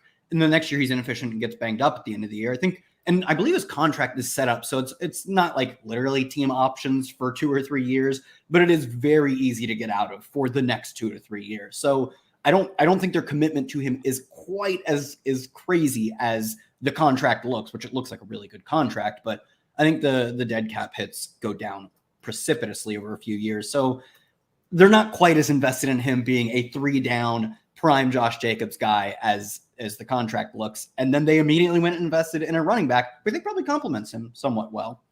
$9 million dead cap after 1 year. They can get out of it, and it goes down correspondingly even more so after that in terms of how they can get out of it. I mean, $6 million dead cap in 2026. Like that's a pretty easy contract to get out. I was going to say, I think you like set the line at him getting cut at 2026. Probably not after this offseason. I think it was like 14 or 15 mil in savings, 9 mil dead cap. Unless this season goes poorly, you probably keep him for that year. But like, you've essentially made a 2-year commitment to this player. That's nothing crazy. It's like probably what the commitment to Devin Singletary or DeAndre Swift isn't, just in terms of overall years.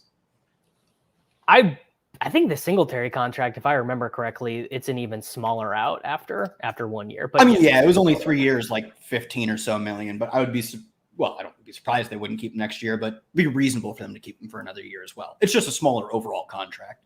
Yeah, his cap hit is actually very small next season. Put it on the boards. Devin Singletary, if Tyrone Tracy or Eric Gray can play at all, Singletary will be either a backup or not on the Giants roster. All right, we got to figure out a stacking situation.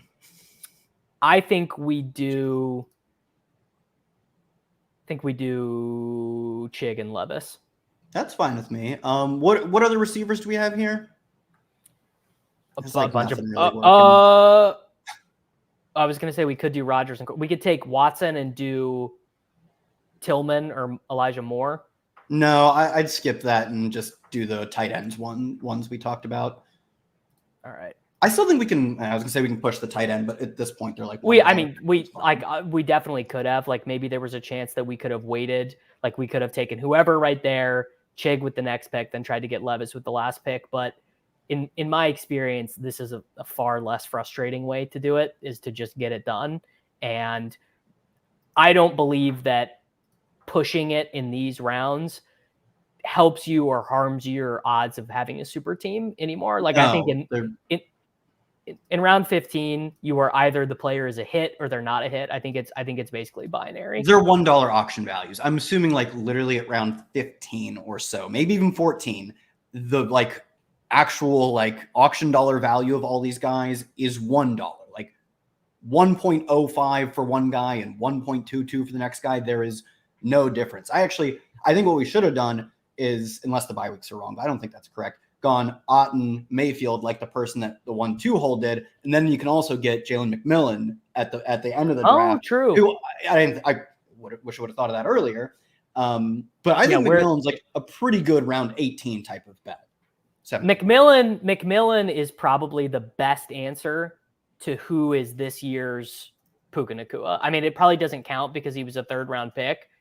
In fact, it doesn't count. It really should be a day 3 pick.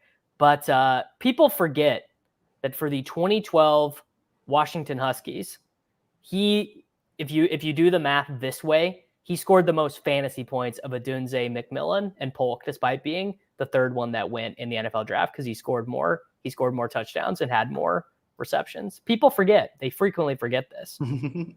I think for my pick for that guy, it's probably Troy Franklin, day 3 guy. Really good profile in terms of the nerdy stuff, the breakout age, the yards per route run type of stuff. Falls, like, I'm still not entirely sure why he fell. There's a lot of theories. He came in. He weighs like 174 pounds. And he didn't run lightning fast. When you're 174, I'm like, oh, but you're a 4.38 guy. And he wasn't, right? He was like 4.4 something. I don't remember. So I'm like, I can live with one or the other. If you're 170, okay, but be lightning fast. And that's kind of what his job was in college. He was really fast, deep guy. And not that 4.4, whatever 4.45, whatever it was, is slow. Like when you're small, you got to be fast. And when your job is to be a deep threat, you got to be fast. Or you got to be a jump ball winner. And he's not that size to win jump balls. So it was like that weird 1-2 combo of, okay, well, you're a little lighter than I thought, but you're not as fast as I thought either. Like, that doesn't feel good at all. I know he had some really bad drops. I think in his final season it was too. I like this answer. The answer is Javon Baker for this year's Puka. To me, the answers are Devontae Walker, Javon Baker, Troy Franklin. Those are my answers to the potential this year's Puka Nacua. I think we should broaden the scope for it a little more. Like, he could be a day 2 guy. He could be going a little earlier, or he could even be like a 2nd-year player. Because when I broaden the scope to that, Marvin Mims, I mean, both of the Broncos guys could be like, oh, the young receiver who had a good college profile, posted a really big breakout season. I like both of those guys. So, all right, we're about up. Probably good at running back. We could take one more if we wanted to. Nah, I think we keep going receiver. I think we're good because we took double elite. So I think we're fine with 2 quarterbacks, 2 tight ends. Yes. So we'll have a minimum of 1 luxury pick. Probably not that interested in Tyler Boyd with Will Levis. Not interested at all, really. I can't do it. He's dusty. I think we missed out on McMillan by 1 pick. What do you want to do here? Wide receiver? I'm fine with Baker. I usually just take him on the May teams, but in general seems like a pretty decent bet. would prefer McMillan, but it's totally fine. This little small pocket of wide receivers we're in, I know you want to kind of be done with wide receiver, but the McMillan, Baker, Dortch, Devontae Walker pocket of wide receivers, I'm actually fine. I'd probably take one of those guys quite a bit at the time. Yeah, and I like Tez a lot. The offense is really good. They actually did throw more passes than like the idea of them improving in pass rate over expectations. We have Lamar, right? Why didn't we take Tez? That was completely brain dead of us. We basically just forgot what we were doing. That was really bad. That's fine. More from Mark Andrews. We have two more. I guess we have so many. We went onesies, so we have so many spots to fill. I'm fine with Dortch. What running backs do we have here? We could tack on another running back. We could do Braylon Allen or Estime. I'll say we wait on those guys. I'm fine taking them if it's our final pick, but Dortch first. I bet in this room we will not get Estime. The people in this room will be hip to Audric Estime. Yeah, how not to draft skipping Devontae Walker for Javon Baker when you have Lamar Jackson. That could be a $1.5 million mistake that we just made. Yeah, but most likely it's not, because he's fifth round rookie who was I don't say bad. He was at Kent State, then he got suspended, or he was ineligible to play for North Carolina, then ended up playing, and he was fine when he played. He wasn't he had some weird numbers, his advanced yards per out run stuff was junk, but he was still kind of a decent dominator, and you can sort of explain that by the fact that he didn't play for the first 4 or whatever weeks of the season while joining a new team. That sort of helps you understand why he maybe wasn't as good. But also the fact that he went from Kent State to a bigger school could explain why he didn't look as good. Star method would have saved us there. Had we been using the star method, we would have gotten Devontae Walker in the 12th round had we star method him. So ship it. Yeah, that's why we're bringing on the draft caddy. That's why we're bringing on the sidekick. We'll never be making these mistakes again. We're not taking Tyler Boyd, and we're not taking Josh. We're definitely Wiley. not double tight. We're definitely not taking both Tennessee Titans tight ends on this team. That much I can absolutely promise you. It's man, if Boyd's getting a lot of targets, Levis something's gone wrong, man. That's not a good sign for the offense that Boyd's getting targets. When you're looking at how does Will Levis break down, it's because he's chucking it to the boys. He's chucking it to Calvin Ridley, jump balls to Calvin Ridley, DeAndre Hopkins, open 15 yards downfield. It is not with 4.9 yards per target throws to Tyler Boyd. All right, we've got a total luxury pick. Oh, sure. We have a 2582. The chat is asking you, let's get the furthest you could possibly scroll down for a guy that you think is viable. I'll take whoever you want here. You got to dive into your absolute depths to find me a scroll the F down 18th round guy. Yeah, just start scrolling. So I'll actually need to see them to be spurred into it, but just start scrolling. Okay. I will highlight running back and wide receiver, and we can just get down. I mean, these guys all still have ADPs. Yeah, these are all MVS, Eric Gray, Brooks is fine. Burks is not the farthest down you could go, but Burks fitting with our team would be kind of fun. Mechie, Michael Thomas is going to be a Viking. Maybe that lines up. Shipley is not even a scroll the F down. CPAT. No, I've started taking Shipley. Oh, Jamal Williams is a good one because the number 2 there could be Jamal Williams. I don't think he's good anymore, but also I don't probably Miles Sanders, Jawar Jordan. Evan Hull's an easy one. I could see that one easily. Oh, Nelson Aguilar could be our guy. Hull actually got picked. Nelson Aguilar, wide receiver 128. That is scrolling down pretty dang far. Flournoy. Jalen Naylor Flournoy. Could be the 300. Yeah, really extremely thin bets, but could be the Sky Moore, Jacob Cowing with the Aiyuk. I think trade. I'm done. I think Naylor and I don't think we should take them here. If you want to, it's fine. Naylor and Flournoy are the final 2 of the grimiest scroll downs I think I can get to. Did Estime get picked? Probably. No, he didn't. Oh no, Estimate if you want. Wait, don't we have Javonte? I don't know if I want both of them. I'd rather have Tracy, even though we're no. Oh yeah, we do. Yeah, we can take Tracy. So we didn't scroll down that hard, but we did scroll down. We did scroll down very far for you guys. All right. This is some sweet stream EV for Kyle. He gets to split $12.50 of equity here. This is the Kyle shipper. Bang, bang. All right. This was a pretty good one. We got Lamar and Levis stacked with the tight ends, Andrews and Chig, A-Chain, Warren, Brooks, Javonte, Marshawn Lloyd, Tyron Tracy, Tyreek, Devontae gets a little thin at wide receiver. Ladd, Addison, Wicks, Cooks, Baker, and Dortch. Cooks fits this team, actually, I think, in terms of, because we just have a bunch of rookies we're going to be waiting on, a bunch of young guys. Might be waiting on Addison, might be waiting on Ladd. I think Cooks fit this team. Yeah, especially Cooks 28 picks after ADP or whatever it was. That fits. Yes. All right, Kyle, you can stick around, you can leave, but I'm gonna draft another one. I appreciate your time greatly. You're a great friend. All right, I'm gonna head out. Beautiful. Thank you for hanging out, dude. I appreciate you. Tell the people about the Roto World Fantasy Football Podcast, of which I was just on. I was going to say, if you're watching this, you like your Davis Mattek content, I've got a place you can go for a little more of that sweet Mattek content. He was on the Roto World Football Show. I believe it was your 3 players you can't stop drafting, and we took at least one of them on this show. Only one of them on this show, but we got one of them, and we talked about a few of the other ones. So, yeah, go ahead and check out the Roto World Football Show. I've tweeted out a link to it, so if you just scroll through my Twitter for a little bit, you'll find it there. Beautiful. All right. Thanks for hanging out, man. I appreciate it. Of course. Thanks for having me on. All right. Later, dude. All right, guys. We are in. You'll be entered in this draft, and $25 will be deducted from your balance. Bang, bang. Best Ball Mania 5 is filled. To be honest, that one was my bad. That one was my bad, guys.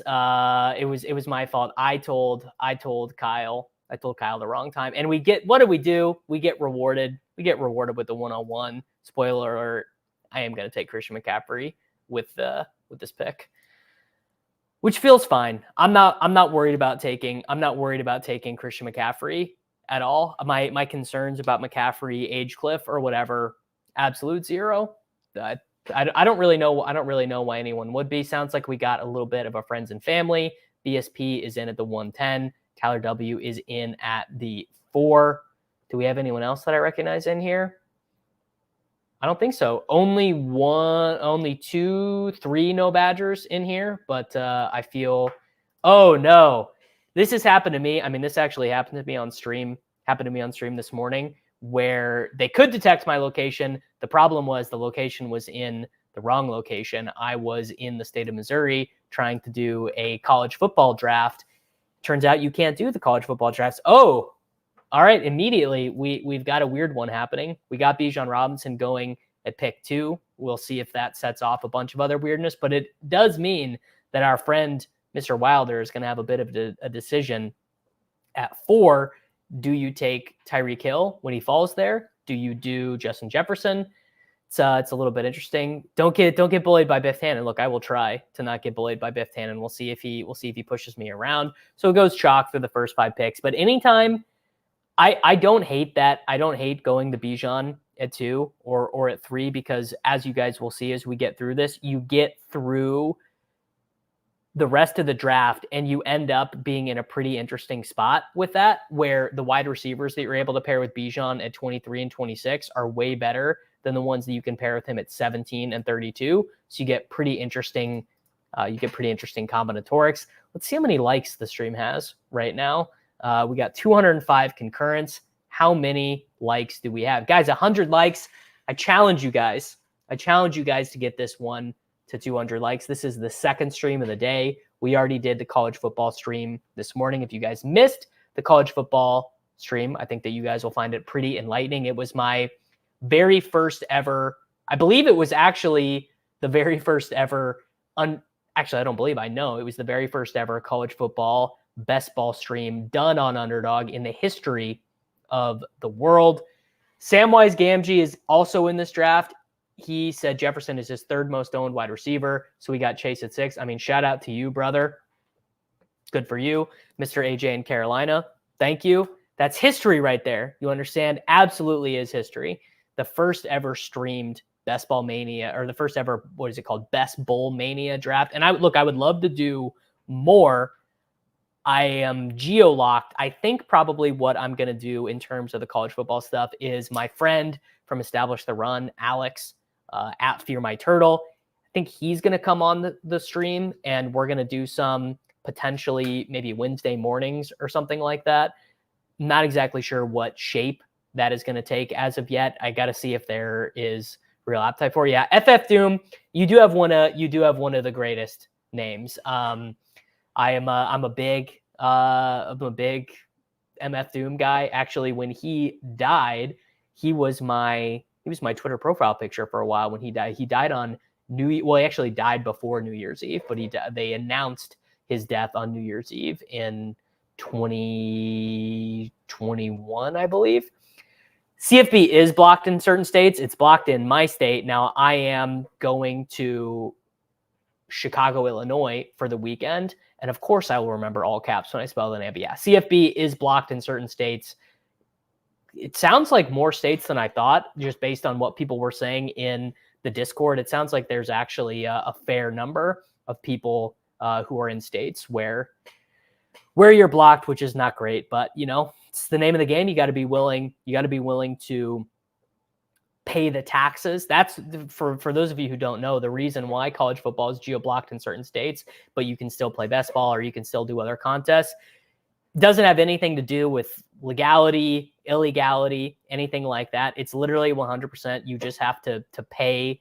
You just have to pay the cut. You just have to be willing to grease the wheels of the NCAA and the other organizations in the state. And a lot of the times people are not willing to do that. Paul says he's behind on the stream, but poppies are so good. Paul, whenever you get here, shout out to you. Mine's gone. This is a cherry limeade flavor. Pretty strong, honestly. They are the shit. They're 25 calories. They have a little bit of added sugar, sparkling water, cane sugar, apple cider vinegar, and then it's basically just juice. That is sick. JJ Wilson is a sick start. All right. About to be up on the clock. This one feels pretty easy to me. You start. Am I going to get? Why is Davante Adams falling? Can someone tell me? Is this a receiver based thing? Is that what's happening? Like as in the Netflix receiver show? Is that why Davante Adams is falling? It feels insane that I could potentially get him here at the turn. It would actually be bad for Slime Santana to take him because Bijan Adams is a okay. Well, it doesn't matter, but it would be a relatively normal. Yeah, no one wants the Jets wide receiver too. I mean, damn, I really would have loved to take an A-chain. All right, boom. Neighbors and what do I do? Neighbors and I'm not likely to get Jalen Hurts coming back around. All right, Neighbors and DJ Moore. I'll just do it exactly how my rankings have it. So we've got Christian McCaffrey, Malik Neighbors, and DJ Moore to start. Oh no, the fantasy footballers just had an episode hating on Adams. These guys are like the most powerful guys in fantasy football. They are single-handedly jamming our dude Calvin Ridley up the board, and then they are apparently getting Davante Adams to go down the board. I mean, yeah, the CMC A-chain upside. I mean, it's completely unbelievable. I would have for sure taken Devin A-chain had he been there. Yeah, ETR and fantasy football are shipped ADP. I mean, that is 100% true. Our friends over at establishtheRun.com, they are absolutely massive in the ADP space. No more cheap Calvin Ridley for all the people who didn't want him. Yeah, that would be me. Where do I have Calvin Ridley? This is pretty funny. I noticed this when I was doing rankings the other day. I've got Calvin Ridley. Oh my God. Okay. Well, I'll move him up a little bit, but yeah, obviously the answer is I'm never getting him. I've got all these other guys ranked ahead of ADP other than Chris Godwin. And I've got Calvin Ridley so many spots behind ADP. And that was actually after me factoring in ADP a little bit. This is true. There has been some cuts of him mic'd up recently. Not good either. Yeah. What was the quote that he said the other day? He was like, "Oh man, they're gonna get me killed out here." And then they said they basically on receiver again. I have not watched this show, but it was they had to ask if he was okay with Jimmy Garoppolo getting benched, and he was like, "Dude, please get Jimmy Garoppolo out of here." I'm worried about our friend who drafted Bijan Robinson number 2. I'm worried that he's a real avalanche risk. He took Bijan, A-Chain, and Barkley. I mean, who is his wide receiver 1 going to be? That is not ideal. The footballers are part of Kitchen's tree. People do forget that. People forget that the fantasy footballers are 100% part of David Kitchen's tree. I don't want this to be an anti-ballers stream, though. I like all those guys. They are all good dudes. And you want to talk about guys. I mean, look at me. I am out here grinding these streams to let the YouTube algorithm view me with favor, to allow me to attempt making a living in this space. I mean, those dudes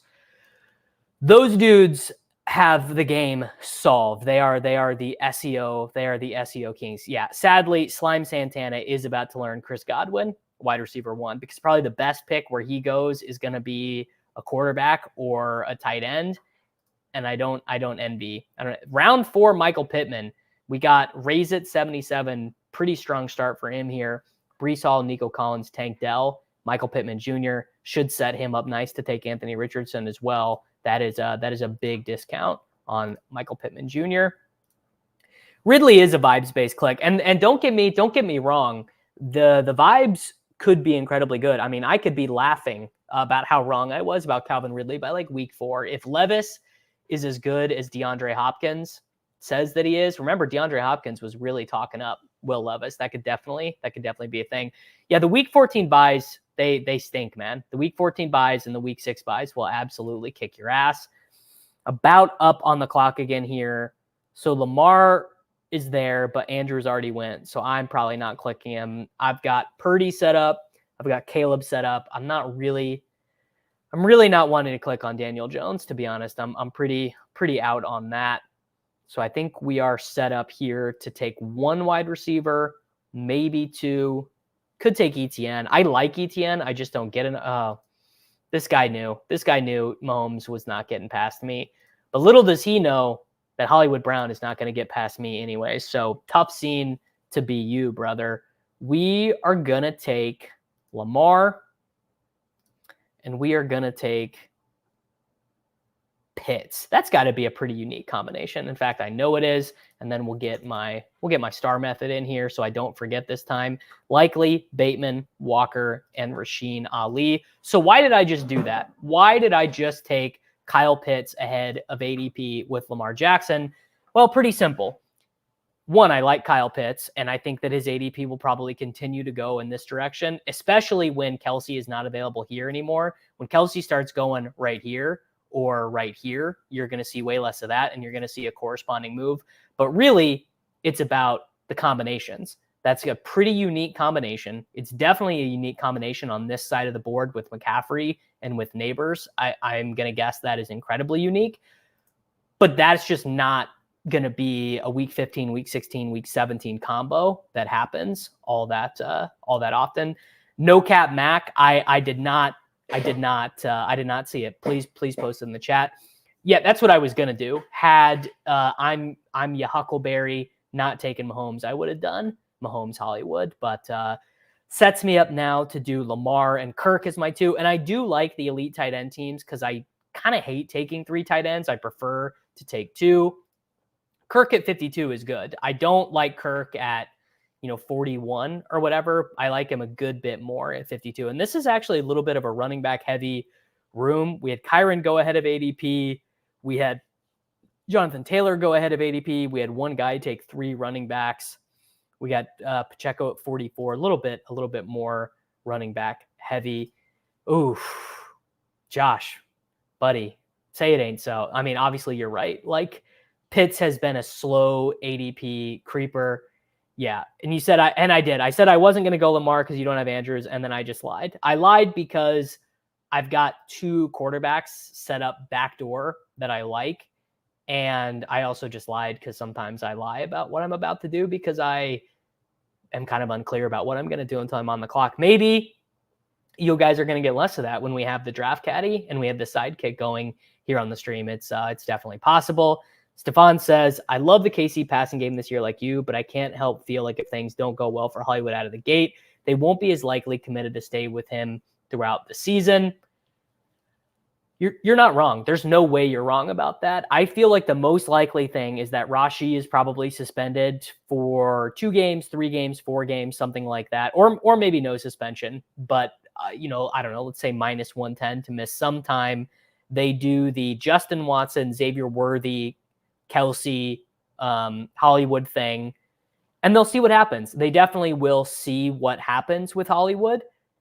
I'm basically just betting that Hollywood is still a pretty strong player. And if I'm wrong, I'm wrong. You know, I've been wrong about lots of things before. I think the idea that he was this terrible player last season, it's a little bit to me, it's a little bit to me overstated. He started out the year fairly strong in a lot of these games. Like look at all these look at all these double-digit target games he had with Dobbs.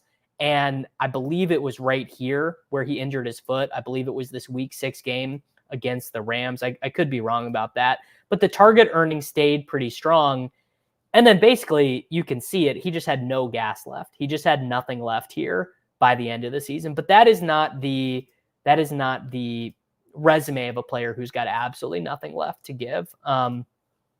What is my Chiefs exposure as of now? It's a good question. Honestly, I'll look it up as we're on here. I'll go to my 247 teams of exposure. 33% Xavier Worthy, 20% Hollywood Brown, 19% for Rice, 17% for Kelsey, 16% for Pacheco, 16% for Mahomes.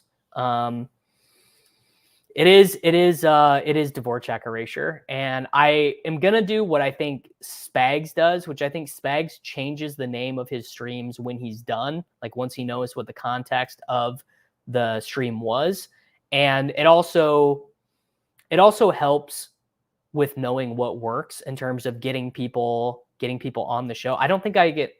Oh, I can edit it. Best Ball Mania drafts with Peter and Kyle. There we go. I will save the changes literally while we're. Oh no, I can't edit it. The stream must be scheduled in the future and within 1 year. Please edit the start time. I can't edit it. So I will have to do it actually on YouTube. I can't edit it in the middle of the stream. Yeah, I was hoping you guys didn't catch this. The CH exposure is not nothing. The CH exposure is 11%, $270 worth of teams. And I do have one $5 Jared Wiley team, one $5 Noah Gray team, and I can't even believe it. I'll show you guys this after the stream. I don't know how this happened, but I have 4% and $106 worth of Kadarius Toney in the year of our Lord, 2024, which doesn't feel very good. Yeah. As a Vikings fan, I can tell you I've never seen a worse deep ball than Dobbs. That's really the calling card of why Hollywood can still be a pretty strong pick in 2024. Any change in how you draft Aiyuk? Not really, unless I know where he's going. I mean, my belief is that Brandon Aiyuk is not going anywhere. Brandon Aiyuk is just going to be on the team. I'm on the clock. I got to take 2 wide receivers. God, I am in absolute jail here. You guys are going to see me do something that I never freaking do. I'm going to take Deontay Johnson. Man, I got buried in the avalanche. I got absolutely buried by that freaking. Oh, man. Oh, dude, what are we doing? This is so bad. This is so bad. This is not fun. What do I do? What do I do? What do I do? You know what? Oh, man.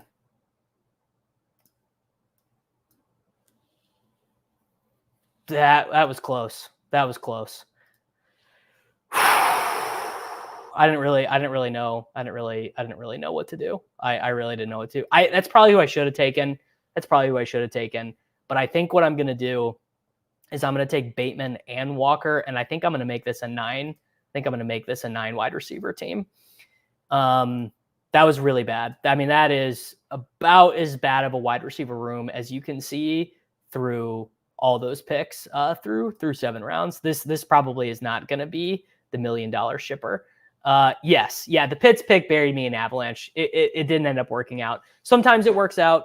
Sometimes it doesn't, you know, when all of these guys, it was not good. Sometimes you see your favorite streamer make a mistake. your favorite streamer just made a mistake. This is not going to end up being a very good team. Sure. Yeah. We got the week 17 correlation. The draft caddy would have helped me with that. Shout out to the Endgame Syndicate's draft caddy. That would have helped me out. Man, that is not ideal. That is not taking Deontay Johnson and Kenneth Walker at the 6-7 turn. Although I gotta say, round 7 Kenneth Walker is pretty gosh darn appealing. Yeah. Sometimes you see your favorite streamer's friend to make a mistake. I'm happy to be that. I'm happy to be Peter Overzet's friend. What a blessing. Yeah. And that, look, what did we almost get stuck with in round 7?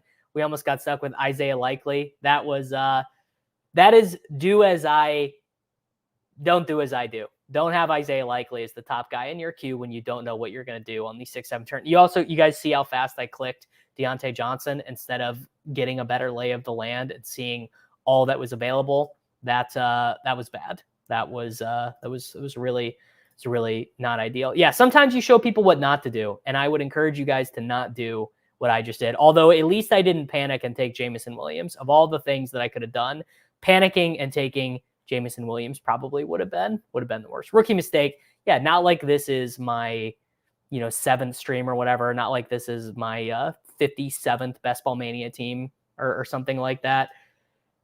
Aaron Jones does benefit from no Addison, although let's not pretend like Jordan Addison is not playing this season. That won't happen. He will be available.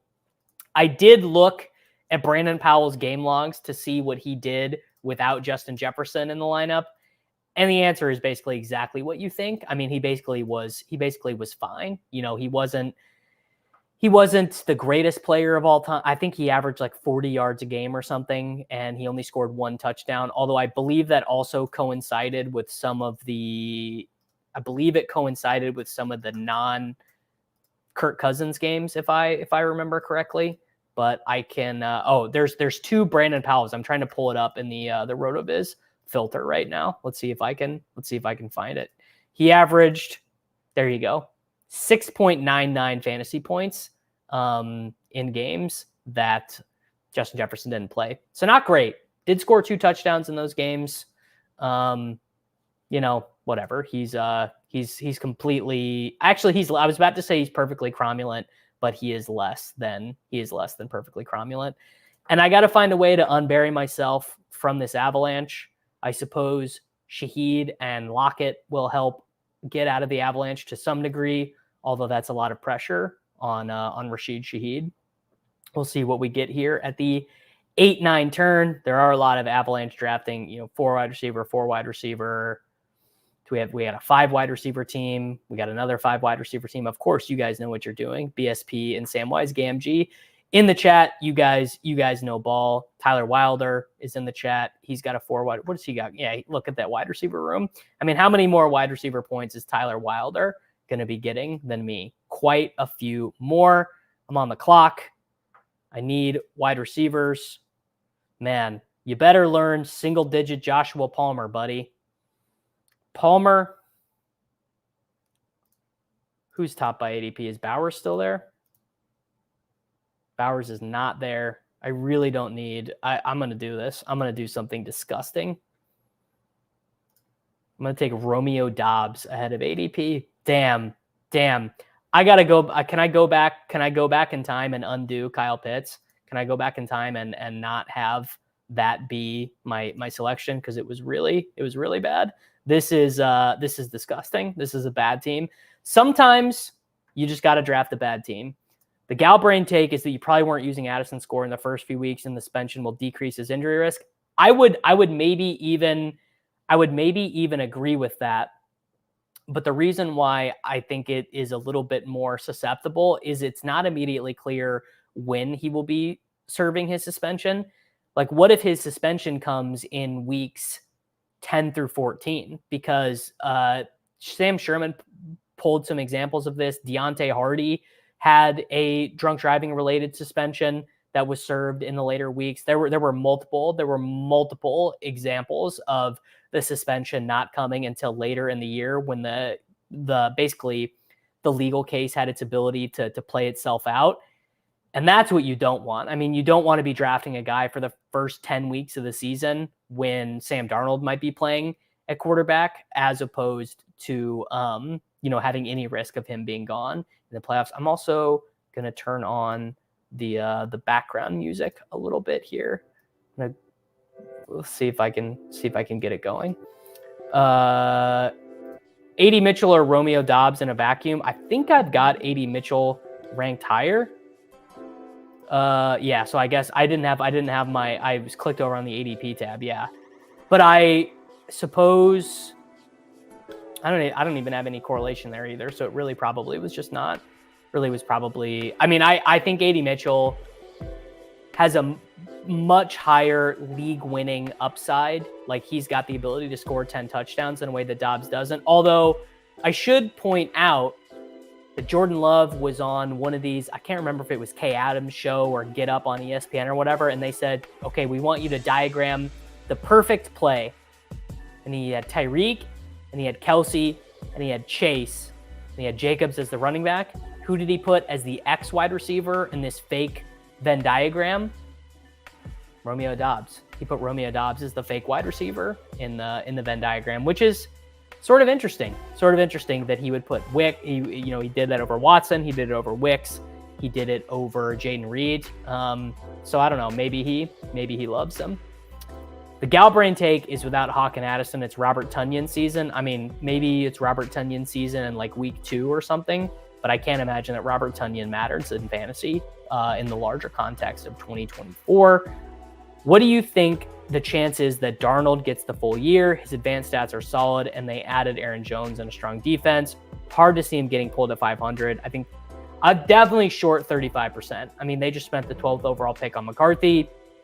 A lot of guys believed that McCarthy was a fairly strong quarterback prospect. Brandon Whitefield, I believe is his name, the fantasypoints.com NFL draft scout had him number 1 overall. Thor Nystrom had him as his number 1 overall quarterback pick, ahead of Caleb, ahead of Jaden Daniels, ahead of May. I definitely have some Zeke. I think we've maybe even taken Zeke on the stream before. There are definitely spots where it makes sense to take him. I just lost some views, so I guess that means someone else probably went live. Shout out to that. I think Herzig just went live, he said. So shout out to him. Man, this is not a good wide receiver room. I really have some work left out for me here, but I do need to save 2 wide receiver spots for Bateman and Walker. Probably need 1 wide receiver here in these picks. Don't need to set up a quarterback stack because I've got Cousins set up. Not an enviable spot. I mean, anytime your wide receiver 1 is a rookie, is Caleb Williams gone? Oh, I kind of would have liked to have taken Caleb. Purdy might be an okay pick here with McCaffrey, but I probably can't spend the capital. I probably need to be going a little bit later. I guess I could take Bryce Young as my backdoor quarterback. If Slime Santana doesn't take him, though, I am going to take AD Mitchell right here. We got only 1 rookie, but we just need some juice. We need some touchdown juice, and AD Mitchell has the touchdown juice. Come on, Slime. Don't do it to me, brother. And then what am I going to do? I guess I'm going to take Chase Brown because I got to take Chase Brown because he is here and there's no chance he gets back to me with my next pick. All right, AD Mitchell. He was thriving at OTAs. Welcome to the team. And I'm going to take Chase Brown because I don't care about my Jacquard simulator. Through 11 rounds, we've got McCaffrey, Neighbors, DJ Moore, Lamar Jackson, Kyle Pitts, Deontay Johnson, Gross, Kenneth Walker, Fine. 2 very gross picks, and Josh Palmer and Romeo Doubs, then AD Mitchell and Chase Brown. So we're trying to get it back on track a little bit. It's not a very good team though. I could do a late Chargers stack. I don't think Herbert will be back around there for me, but if he is, I would definitely consider it. Could definitely be a Brennan Rice team. I mean, don't get me wrong. Doug Farrar, who is a longtime NFL scout, NFL writer, he actually wrote a great football book. I think he knows a lot about ball, and he did basically a tweet thread about why Brennan Rice could sort of be the ingredient that's missing in the offense for the Chargers. I mean, that offense is missing a lot of ingredients. So, there is that there. The AR to 80 75-yard touchdown in week 1 will be a lot of fun. From your lips to God's ears, buddy. Hawkinson was talking up JJ McCarthy big time on Bussin' with the Boys yesterday. I love to hear it. I mean, the thing that makes the most sense to me is for McCarthy to play fairly early. Like, the Vikings don't have a Super Bowl quality roster. I mean, they don't even really have a playoff quality roster. I suppose they're in the NFC, so anything is possible. But why would unless Sam Darnold, is playing super well, it just doesn't make sense to me to play him. And, people say the $10 million thing, like he got a relatively big contract. I mean, NFL contracts are backup quarterbacks get paid. Backup quarterbacks sort of get paid more than you think. Let's see if I can pull up the Spotrac rankings for what quarterbacks make. All right, so where would $10 million net him? Where's Sam Darnold on this list? Sam Darnold makes the same money as Joe Flacco, Drew Lock, Mike White, Marcus Mariota, Jarrett Stidham, Jacoby Brissett, Gardner Minshew. Like, he's fine, but it's not like he's making crazy money. Yeah, the last time Sam Darnold played super well, he was a freshman in college. Point proven. I mean, actually, no, that's not true.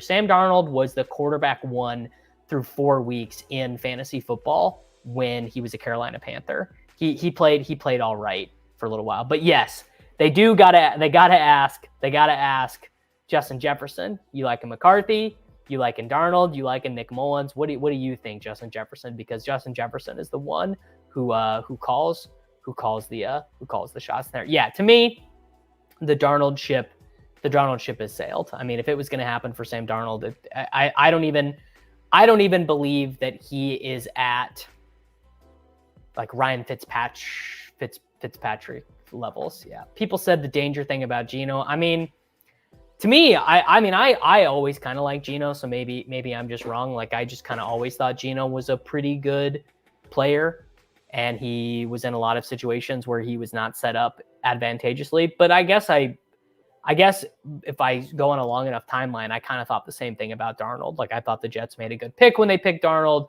I thought the Panthers did a smart thing in acquiring him and trying him out. So I guess maybe the same thing is true for Sam Darnold. The Dunze signed. Shout out to him. Justin Jefferson is the one who knocks. We are about back up on the clock. I'm going to take Kirk Cousins with one of these picks. My bye week's good. Week 12 and 14. They are. It sets me up for a late Rondale. Bateman is probably who I take here. I mean, how bad is this? How freaking bad is this, dude? Taking Rashad Bateman here. Is there someone better to take? All right. Star Cousins. Move him to the top of the queue. What are the odds that Bateman gets back around to me? He goes at 170 on average. My next pick is right where he goes. So I probably don't have to take Bateman. I can take Dowdle. I like Dowdle. Is there a better wide receiver? There's not really a better wide receiver to take. All right. Cousins. Going to play the ADP game with Bateman. And if I don't get him, I don't get him. And I'm going to take Dowdle. And then at the next turn, I can address that. But shout out to me for standing up. It's not my best. Look, Matthew, it's not my best work. In fact, I would say it's some of my worst work. Not particularly strong. Am I firing off PGA playoff best ball drafts? I mean, I don't know. Why not? If we want to hang out and fire some PGA drafts, we can hang out and fire some PGA drafts. 1 second, I gotta text my wife back.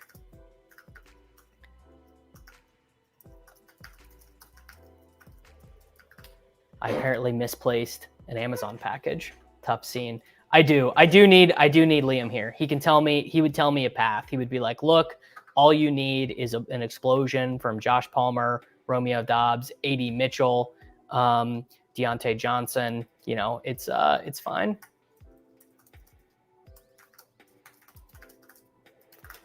And yeah, don't threaten me with a good time. We might have to do some PGA drafts. I would like to do a college football draft, but I can't. I can't. I can't do it here in Missouri. Christopher is sitting in first in the scramble right now. He just has to get through the British Open. What a sick sweat, dude. British Open, probably my favorite golf tournament. I would say out of all the possible tournaments, it's the one that I get. It's the one that I get the most excited. It's the one that I get most excited about. So I'm pretty stoked for it this week. Are any of you guys in slow draft hell right now? Basically, every time my watch dings, it is to tell me that I am on the clock in a slow draft. And let me tell you, not a particularly fun thing for your mental health. It's actually a pretty terrible thing to just be on the clock always somewhere. It does not feel like a Christopher. What do you need? What's the team, brother? What are we sweating out for you? I want to know so that I know what to root for this weekend at the British Open.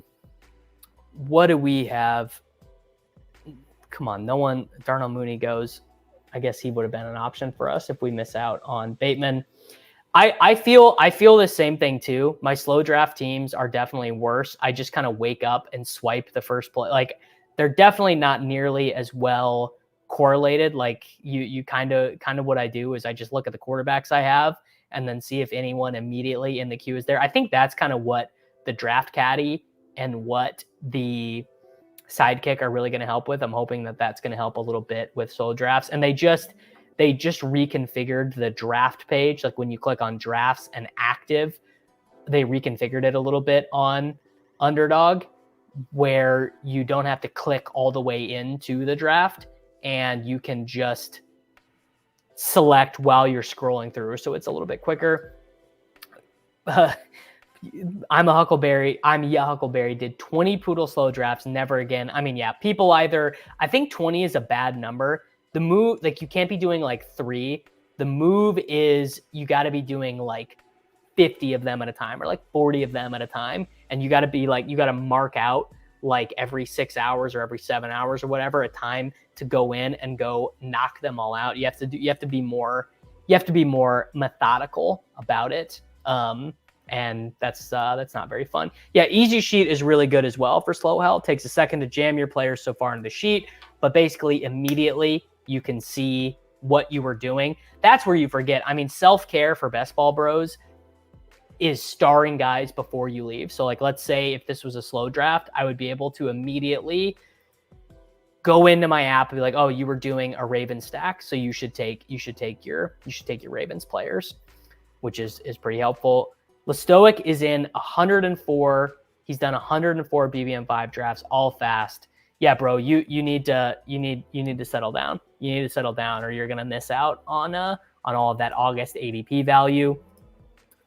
Stefan is correct. I mean, I don't even think part of it. I would say almost the whole part of it is the fun of drafting. I mean, drafting is the best part of fantasy. The in-season stuff, the waivers and trades and setting lineups, that's all the shitty stuff. So doing the fast drafts are just significantly more fun. I think my guys are going to come back to me. I am begging them to come back to me here. And we just got to Slime Santana. I don't know what this dude's doing. 6 running backs by the 13th round. Doesn't feel particularly optimal. Mims goes. Wouldn't have taken Mims on this team anyways. All right, bang. We get Bateman. We pushed him. It worked out. And we get Isaiah. We get on bye weeks. Week 12. Yeah, we're good on bye weeks. All right, bang. We get Likely. So yeah, we don't even need Mark Andrews on this team. Biff, why did you take Adam Thielen there? Why'd you take Thielen instead of Mims? I guess you needed a little bit of early season production. You took Ladd. I probably would not have taken Thielen there. I don't know. I mean, I'm sure by ADP value, it's roughly fine, but I probably would not have done that there. All right, guys. How am I navigating this avalanche? The wide receiver room, Neighbors, DJ Moore, Deontay Johnson, Josh Palmer, Romeo Dobbs, AD Mitchell, and Bateman. I mean, consider me buried. Consider me needing some whiskey from underneath from the neck of a St. Bernard. I am currently calling out for help underneath the Avalanche. Corey Ruff says, nothing worse than building a stack in a slow draft only to get sniped on the quarterback after waiting 8 hours. Just the worst. You like, oh, okay, I'm at the 411. Let's take Hollywood Brown. And then the guy picking at 412 takes Mahomes and Xavier Worthy, or Mahomes and Rashee Rice, or whatever. Yeah, like literally nothing worse. It's absolutely sickening. The slow draft hell is really not fun. Is anyone else? Slime Santana, bro. Keenan Allen, Jaden Reed, JSN, Jordan Addison. He did get a correlated Caleb Williams. He did get a correlated Jordan Love, but then he takes Charbonnet. Then he takes DeMario Douglas. He just keeps going to the running backs. This dude doesn't care. Does anyone have any real interesting builds from the first round? Gibbs, MHJ. What'd the Debo drafter do? He got Hurts with AJ Brown. You must listen to the fantasy footballers taking Calvin Ridley there. Mixon, Montgomery, sick pick with. We just took Brandon Cooks in the 140s. Brandon Cooks goes at the 9-9 here. This is a real avalanche-ass room. Not that ideal. By the way, guys, I have not done a great job promoting this, but the memberships on the YouTube channel are live, which is pretty cool. You go on over to the membership tab. This is what the membership looks like. You get a member badge. You get custom emojis to use in the chat. Of course, you're going to get priority reply to comments, and you get Discord access. I mean, that's probably the coolest thing. You can come and join us, hang out in the premium Discord. We've been doing quite a bit. What round is your Scott Fishbowl League draft in? I actually might be on the clock. That is a good question. I think I'm in the 18th round of my Scott Fishbowl League, and it does. Oh, okay. No, I'm not on the clock. No, we are in the 19th round. We're almost up to 19 and 20. Kind of sick to be almost done with that. We really have been. We really have been running through it. We have a question about the University of Nebraska. What do you think about the Dylan Raiola Nair Fedone stack? To be honest, I don't feel that good about it. In fact, I think that it's probably not that great. But live your truth. Biff is dead to me. Jalen in the 15th. I mean, buddy, after like round 14, the ADPs for these players really do not matter a ton. What is the calculatable difference between Jalen McMillan in the 15th round and Jalen McMillan in Jalen McMillionaires in the 17th round? There really is not one. And Biff look, he's trying to draft a good team. He just took Braylon Allen there as well. I'm about up on the clock. I need one more running back. I probably need 2 more wide receivers. Should be able to get Devontae Walker here. Hey, our dude Biff is here in the chat. We got a real one. What do you think, guys? Should I do another one after this, or is our momentum running down? I will go the way that the chat goes. I'm gonna need some more likes. I'm gonna need some more subscriptions. We did just get to 2,200 subscribers on the stream, which hey man, that's pretty dang cool. I'm very much enjoying this journey. I'm hoping that I am able to get the wide receiver that I want here. Are we okay? Yeah. Well, All right, I'm gonna take a round 18. I'm gonna take a round 18 wide receiver here. I think one more running back, one more wide receiver. All right, let's get Devontae Walker out of the way. That's another round 14 buy. That gets us to 8 wide receivers. And I'm going to take Clyde Edwards-Helaire on this team. Re-signs with the Super Bowl champs. You're gosh darn right that he re-signed with the Super Bowl champions, because we just don't. Our barrier for running back production on this team should be pretty high. Christian McCaffrey, Kenneth Walker, Chase Brown, Rico Dowdle, and Clyde Edwards-Helaire. Yeah, gaining about 100 subs a day. I mean, there's been some slower days in between longer streams. But yeah, come on. This is so true. Are you guys going to leave me out to dry? Are you guys going to let me lose Soccer Dave. We need 10,000 subscribers. You guys got to help me beat. Old Soccer Dave. Let's see if anyone wants to hop on for one more Best Ball Mania. I've got one more pick left, and this one, let's see if anyone wants to come in and hang out. But I will do one more.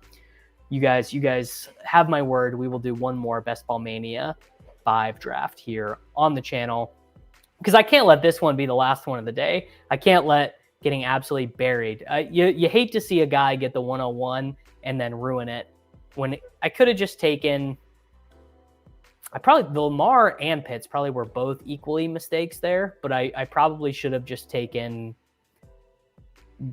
Hollywood and Kirk. Yeah, I should have taken Kirk after ADP. That would have been the move. How am I enjoying it so far? The content grind is a lot of fun, but it could be more exhausting. I mean, yeah, don't get me wrong. Like, it's a little bit of a grind doing like 4-hour streams and stuff, but I am having a blast. I really am. I wake up every day pretty motivated. I'm just really enjoying.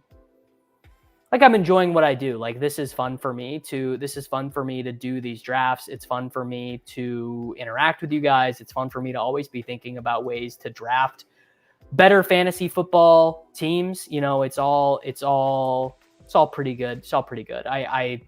I'm giving it a 10 out of 10 for the experience so far. And, you know, really cool thing is I basically am able to, you know, kind of just do what I want. Like, for example, I'm going to Chicago this weekend with my wife. We're going to go spend some time with her family. And before, I would have been like, oh, you know, I got to dot my I's and cross my T's. You know, sometimes I work on Saturdays, so I might have to request off work, and I don't have to do that right now, you know? So it's pretty sick. Guys, shout out to Bobby. This is my gym buddy. I see Bobby every morning at Club Fitness. We get in there, we lift some weights together. Bobby is a great dude. Glad that he's able to catch one live. Old saying, if you enjoy what you do, you won't work a day in your life. It's so true. Yeah. It to me, it feels more like, you know, this is like, it's like personal development, truly. We got a saucer. We got a saucer, and BSP would like to be sauced from the 10 spot. All right, let's do it. BSP started out with Garrett Wilson. I mean, sure, fine. Jonathan Taylor, I mean, you're begging to get buried by the Avalanche. Your wide receiver room might end up being worse than mine. You take another onesie. You don't get Dalton Kincaid. So you're going in with Ayahuasca Aaron's wide receiver 1. You're going in with bum shoulder Deshaun Watson and his 30-year-old wide receiver. Keeping it up with the olds, Chris Godwin, pandering to your crowd here with Xavier Worthy. Anytime you can take Curtis Samuel on his 9th NFL team at pick 82, you got to do it. I will hand it to you. Solid selection here with Aaron Jones. You correlated Curtis Samuel with Josh Allen. I think that's all fine. I think this is a mistake. I think Jonathan Taylor at 15 is a mistake. You're going to get him often enough with St. Brown or Jamar. I mean, I've seen Jonathan Taylor go at the turn. I got one more pick here to make. I promise you will get the end of your sauce. But I got to make one more pick here. I am going to take a wide receiver. What wide receiver am I going to take? I'm probably going to take Trey Tucker. Just you know, the trade wins are brewing. It's not a week 14 bye. Brennan Rice also makes a little bit of sense on this team. Tyler, you will be getting your sauce next. Samwise, that's not how it works, buddy. You either got to be a channel member or you got to pay for the sauce, and I won't feel bad about that. Welcome to the team, Trey Tucker. Now let's make sure that BSP and Tyler get their sauces. Let's go back into the draft, view the full draft. Tyler is here. Welcome, Tyler. We are here to we're doing some saucing. We're saucing BSP. He got buried by the Avalanche. He didn't get buried as bad as me, but he did end up, you know, needing to uncorrelated Josh Downs, uncorrelated Jahan Dotson. He fell for the fake sharp trap of TJ Hawkinson as his tight end. It's like, oh, It's brutal. Guys, it's gonna be fine. It's gonna be fine. I've got the insane upside of TJ Hawkinson. Of course, he's trying to live a little, so he takes Deshaun Watson. Chuba Hubbard, I mean, you might as well. Someone in the chat was just talking about donating best ball entries to homeless people. Sometimes you can just donate your Chuba Hubbard entries to a homeless person. Malik Washington, the double Washington stack, 202, 207. I'm going to be honest. I would be stunned if Parker Washington contributes one scorable week here. Tyler W wants to be sauced. I think he drafted a good team, so this might be a hard sauce. Just be brutal. Look, Davis, turn the smart brain off, turn the mean brain on, and just sauce this team, brother. All right, look, a 30-year-old speed wide receiver who has to play the Cleveland Browns in Week 17. It's going to be fine. Brandon Aiyuk is going to be playing with the Saskatchewan Roughriders because the 49ers won't meet his contract demands. Cooper Kupp was going to retire because he had tendinopathy in his hamstring. You know, Siege reported to everyone last year that he was going to retire. So anytime you can take him in the 4th round, you got to do it. We got old boy Trey McBride here on the team. You don't love to see it. He couldn't even get within 5 bodies. Couldn't even get within 5 bodies of Kyler Murray in that picture. What else do we got here? Oh, buddy, Christian Kirk. I mean, look, at least you got him after ADP. The double elite tight end. You can tell you've really been studying your cabal here on the program. You got Kyler Murray. I mean, shout out to you. You're really trying to embrace the short king ethos. The oldest running back in the NFL, the running back 3 on the Bengals, Jerry Jeudy. You know, maybe year 7 will finally be his first ever 1,000-yard season. I'm thinking not. Just continuing the theme with the olds, old ass Austin Eckler, Ty Chandler. What's the point? Michael Wilson. I mean, we all know he's behind the short king. Betting against CMC has never worked for anyone. Bucky Irving, the only guy in the player pool with a worse RAS than me. Shout out to you on the short king. And then look, you really are betting on the trade narrative here, taking Juwan Jennings on this team. You don't love to see it. We got another one. Colin Hoffman. Colin, you were Biff Tannen. All right. St. Brown at 7. I mean, look, the room gives you a gift, and then you give the gift right back by taking Stephon Diggs instead of Tank Dell. Travis Kelce without Mahomes. I'm sure that'll go really well for you in the finals. ETN. I mean, look, anytime your team can try and bench you for Tank Bigsby, it's not ideal. Lad McConkey, where do you get your ideas? CJ Stroud. I mean, look, anytime everyone talks about you and compared to the 2022 season for Trevor Lawrence, it's not that ideal. More olds here with James Conner. He drafts Zamir White because he's got cool Instagram pictures. Super correlation here with Jacoby Myers and Zamir White. You don't love to see it. Jared Goff. Wow, where do you get your ideas? I'm sure that'll be really combinatorially unique in the final. Wandale ahead of ADP. Adam Thielen. I mean, how many points are you going to get out of Wandale, Thielen, and Jalen McMillan? Maybe 100 half PPR points. Braylon Allen. All right, sometimes we make a good pick. Khalif Raymond, dude. I mean, just donate to the Khalif Raymond pick. What are we doing, man? Christopher, shout out to you, brother. No saucing needed. You're just a good guy. Tyler, how you doing, bud? Doing all right, Bubba. How you been? You've been cranking busy. I tuned in from the Viet coffee shop while you Pete and Dvorak were cracking wise. So happy to join after the juice has left and we're just clinging on for dear viewership life. Dude, this is so funny. So literally, I messaged Bime4 to see if Bime4 wanted to hop on the show because I was like, oh, just wanted to see if he wanted to hang out. And he lives in St. Louis too, and his basement just flooded. And now I literally am looking down, and I've got a little bit of water pooled there. I'm in my basement, right? I mean, it's fine. Like it's not gonna be bad. It's just gonna be annoying. These are the perils of living Dude, your office being in an unfinished basement. What are people in the South doing with basements? Like that's bizarre to me. Missouri is not the South, bro. It may as well be. You don't live there. You know this is true. All right, guys. I'm gonna rip one more. Let's go and get into it.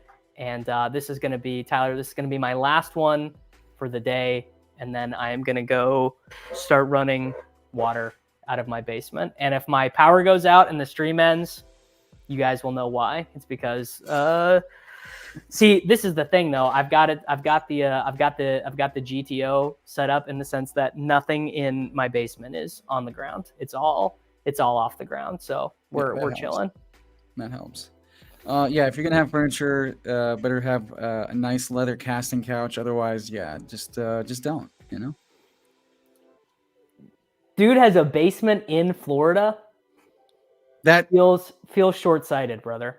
No, I mean that sounds like classic Florida. Weather is fake. Put a basement where we have alligators. Here's the thing: dealing with water in the house. It's like this basement is just it's set up to function this way. Like my office being down here is just because we set up a guest room instead of an office. So the basement is it's more than prepared for all the water. I get the joke, Hoosier. I get the joke now. Little homegrown remedies in your local basement. Sure, buddy. All right. We're at 1-3. It's going to be the third Tyreek team that we've drafted today, I think. What if you're not an ADP slappy? Let's do it. No, let's take Tyreek. Too late. Oh my God. No one blasts off faster and harder than Davis. Let that be known. Scorpion, my foundation, I had a guy come out and look. I like after the first time water came in, the guy came out and looked. He was like, you're honestly fine. It's just that this house is so old. It was built in the 60s. It doesn't have a sump pump, and it is basically the city's problem that I get water in it, and they are starting to divert things around. I live right across the street from a river. So, you know, it just is what it is. What number BBM is this? I think this is 60. I believe this is lucky number 60. So that's where Davis, we're at. can I request to be on your 69th BBM? How much do I have to super chat you to grease the wheels there? Oh, that's a good question. I mean, really, it will just be a matter of time and circumstance, Tyler. Damn, I got hit with the God clause. You did get hit with the God clause, yeah. So I shout out to you for being available. I don't know, my voice is starting to go a little bit. I don't know if I could have gotten through an entire another one. So I did blast off with Justin Jefferson at 3. Kyle and I did a Tyreek team, and then Peter, Kyle, and I did a Tyreek team. It was time to switch it up. It was time. Yeah, I want to have more Justin Jefferson than Tyreek Hill at the end of the day. All right, well, let's build the best damn Jettas team that God's ever seen, because it's God's plan to have Justin Jefferson win BBM 5. I heard it from the big man himself. Correct. I mean, don't you think that Justin like we get to week 17? What do you think? Consiglieri's he's got your back. He wants to make you number 69. What is the ETR half point PPR projection gonna be for Justin Jefferson against the Packers indoors, week 17, Tyreek outdoors versus the Browns, week 17? Well, let me give you a mathematical answer. His ceiling projection is going to be top 5, top 10. His floor projection, if McCarthy and Darnold are ass cheeks, may be outside of the top 12. So, you just hope he does grown man shit. That's all you can hope and pray for. And Aaron Jones' age and knees indicate that may be a better bet than not. Picture this. Week 17, Addison is suspended because he's falling asleep under the influence on the highway. And Hawkinson is a shell of himself coming off of a double ligament injury outside the age of 25, which is a relevant historical data cutoff for health reasons. I'm also noticing Davis doesn't have a full draft board, down bad visually. But Justin Jefferson, 40% target share because he's the only grown-ass man on the field. I can see it. Damn, Neighbors went at 16 in this one. Mazone is in the chat. He must just want to live a little. All right. We are about to have to decide. Must be alive a little subscriber. Yeah. All right. What do you want to do here? I mean, I think the Aiyuk thing is nice. Yeah, let's just take Aiyuk. He's not going anywhere. He's a San Francisco 49er. We can just slurp a little Dipperino there on Brandon Aiyuk. Instant snatch instantly takes instantly take Saquon Barkley. Check out everyone. Check the emojis. Pretty cool. Ooh. Pretty cool for members of the channel. They're pretty snazzy. Zach All Landers right. made those, and I really like them. They're pretty good. Hell yeah. All right. We got Aiyuk. I guess we don't have to take Purdy. I mean, it just does. I guess you can just play Aiyuk agnostic. Someone in the chat floated Aiyuk to the Chargers. I mean, that would be preemptive Aiyuk Daniel stack. Yeah, he's not going anywhere. All right, boom. A-Chain. Who else is on the board, Mr. Early Blast Off? Let me check ADP real quick. Little peek at the ADP. I'm probably H-Chan, Cup, or Metcalf here. We have Jefferson. We have H-Chan's fun. Leverage off with the Tyreek. That feels like a pretty 1-to-1. Exactly. Leverage. That's why you take Justin Jefferson at 3, because then when you get H-Chan, you're leveraging off all of the Tyreek teams. Just a note to chat: if you want to come on Davis's stream, you just throat goat him with alpha he agrees with. Let it live. Let's see. Where would Herbert get drafted if they took Brandon Aiyuk? I mean, he would get into the Caleb Williams, Brock Purdy range. He'd jump like 2 full rounds, I think. I feel pretty strongly about that, because he was, I mean, people were taking Justin Herbert as the quarterback 6 like last year. Yeah, I think the market really has decided they are going to say this offense will not be efficient or frequent passers of the football, and Aiyuk trade would signal the first real indication that this team has it in them. So yeah, probably, maybe. Even that said, still not going to happen. But yeah, I mean, if they wanted to make a splash like that, they don't take a tackle when you have neighbors on the board. I think it's right here. I think it's right between Daniels and Caleb. Yeah, maybe, probably. It's probably right around Trevor Lawrence. Trevor Lawrence has Christian Kirk, Brian Thomas, and Gabe Davis and Evan Ingram, and still isn't going near Daniels. And he's got a better rushing floor than Herbert does. So I mean, maybe, I don't know. Yeah, I mean, I think Herbert will run a little bit, like you can wish cast yourself into Herbert running a little bit. I probably would kind of be out if he got like that much more expensive, honestly. I'd probably be in a bit. I do think DJ Moore is a little bit undervalued. I mean, he was the wide receiver 7 last year in like a much worse offensive context. I think I've got him ranked ahead of ADP. I think he is not markedly worse than Jalen Waddle or Brandon Aiyuk, and he goes, 5. Like, it's positionally he goes behind them. I mean, a whole round difference between Jalen Waddle and DJ Moore, I think is wrong. Well, I think JJ Zacharyason's talked about this a lot, in that you've got a rookie quarterback historically, outside of like Deshaun Watson to DeAndre Hopkins, wide receivers. CJ Stroud.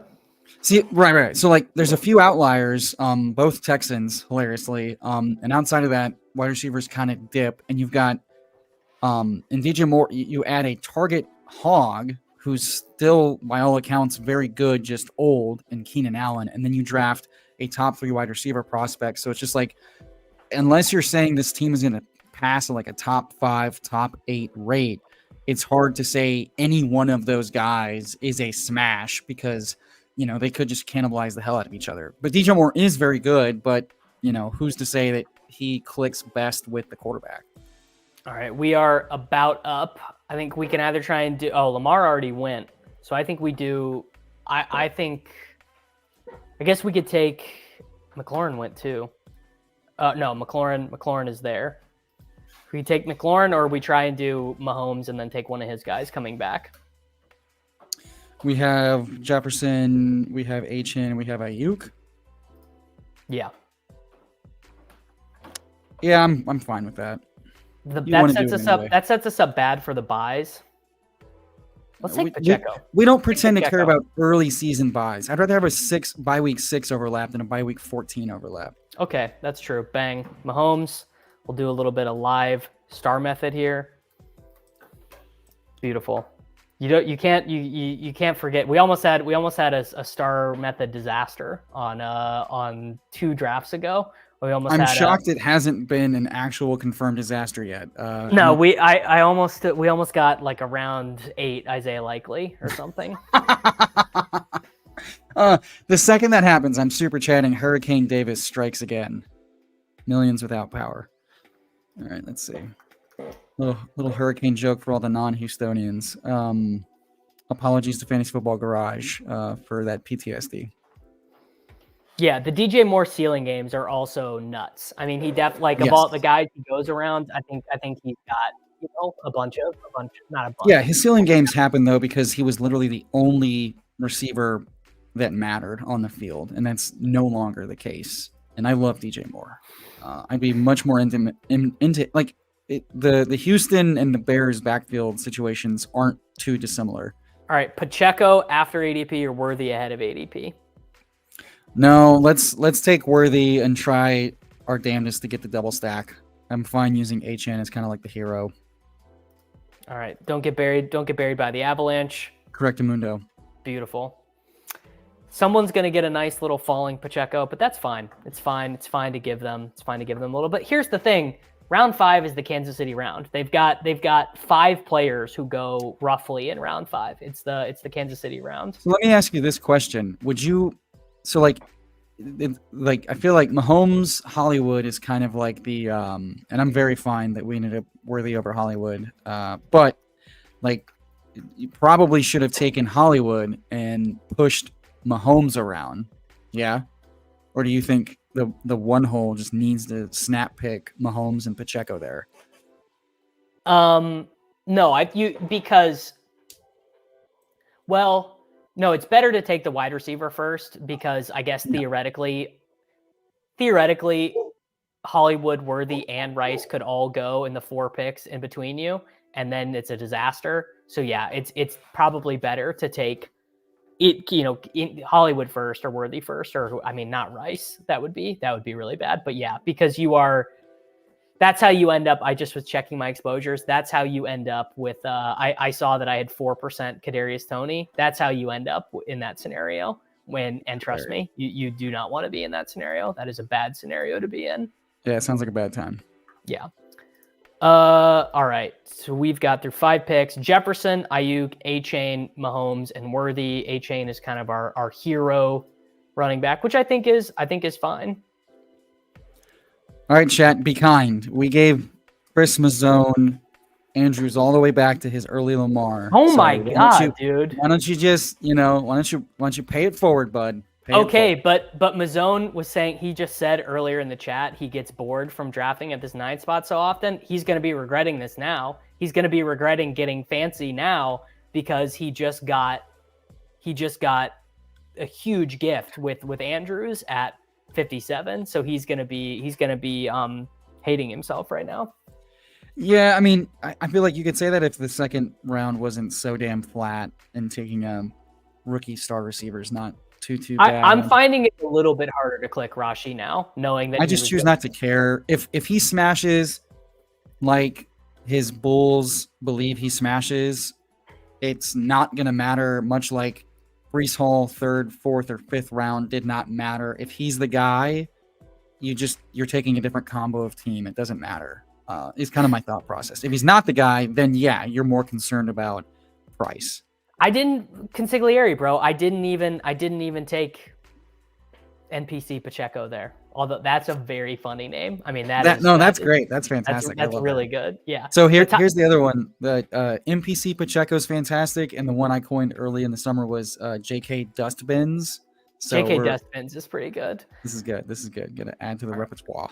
All right. I think it's receiver o'clock, brother. Yeah. It's McConkey or Brian Thomas here, depending on what Craig's with a Z does. Very into both. Yeah, that NPC Checo is gonna stick around. Thank you, consigliere. And it sounded like he's sick as shit at work, so I hope you feel better. All right, it's McConkey or Thomas.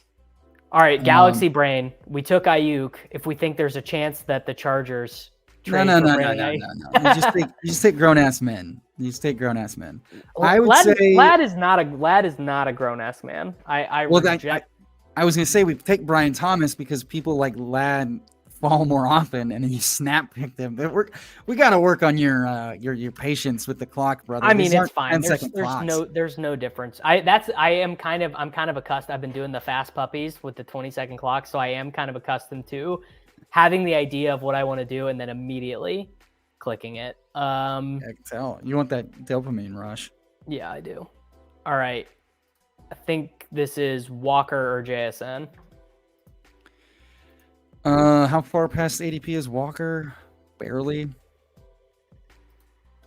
By ADP, it's like the board is pretty flat. There's not really an ADP value right now. Demont correlates with Brandon Aiyuk, if that's any difference to you. And I feel better about Monty's role than I do about Kenneth Walker's role. I like Kenneth Walker. I think that Kenneth Walker's the aura of Kenneth Walker has been a little bit degraded because they took Charbonnet, but the thesis is still so there, which is Kenneth Walker is, you want to talk about a grown ass man. I mean, that's a guy who can rip.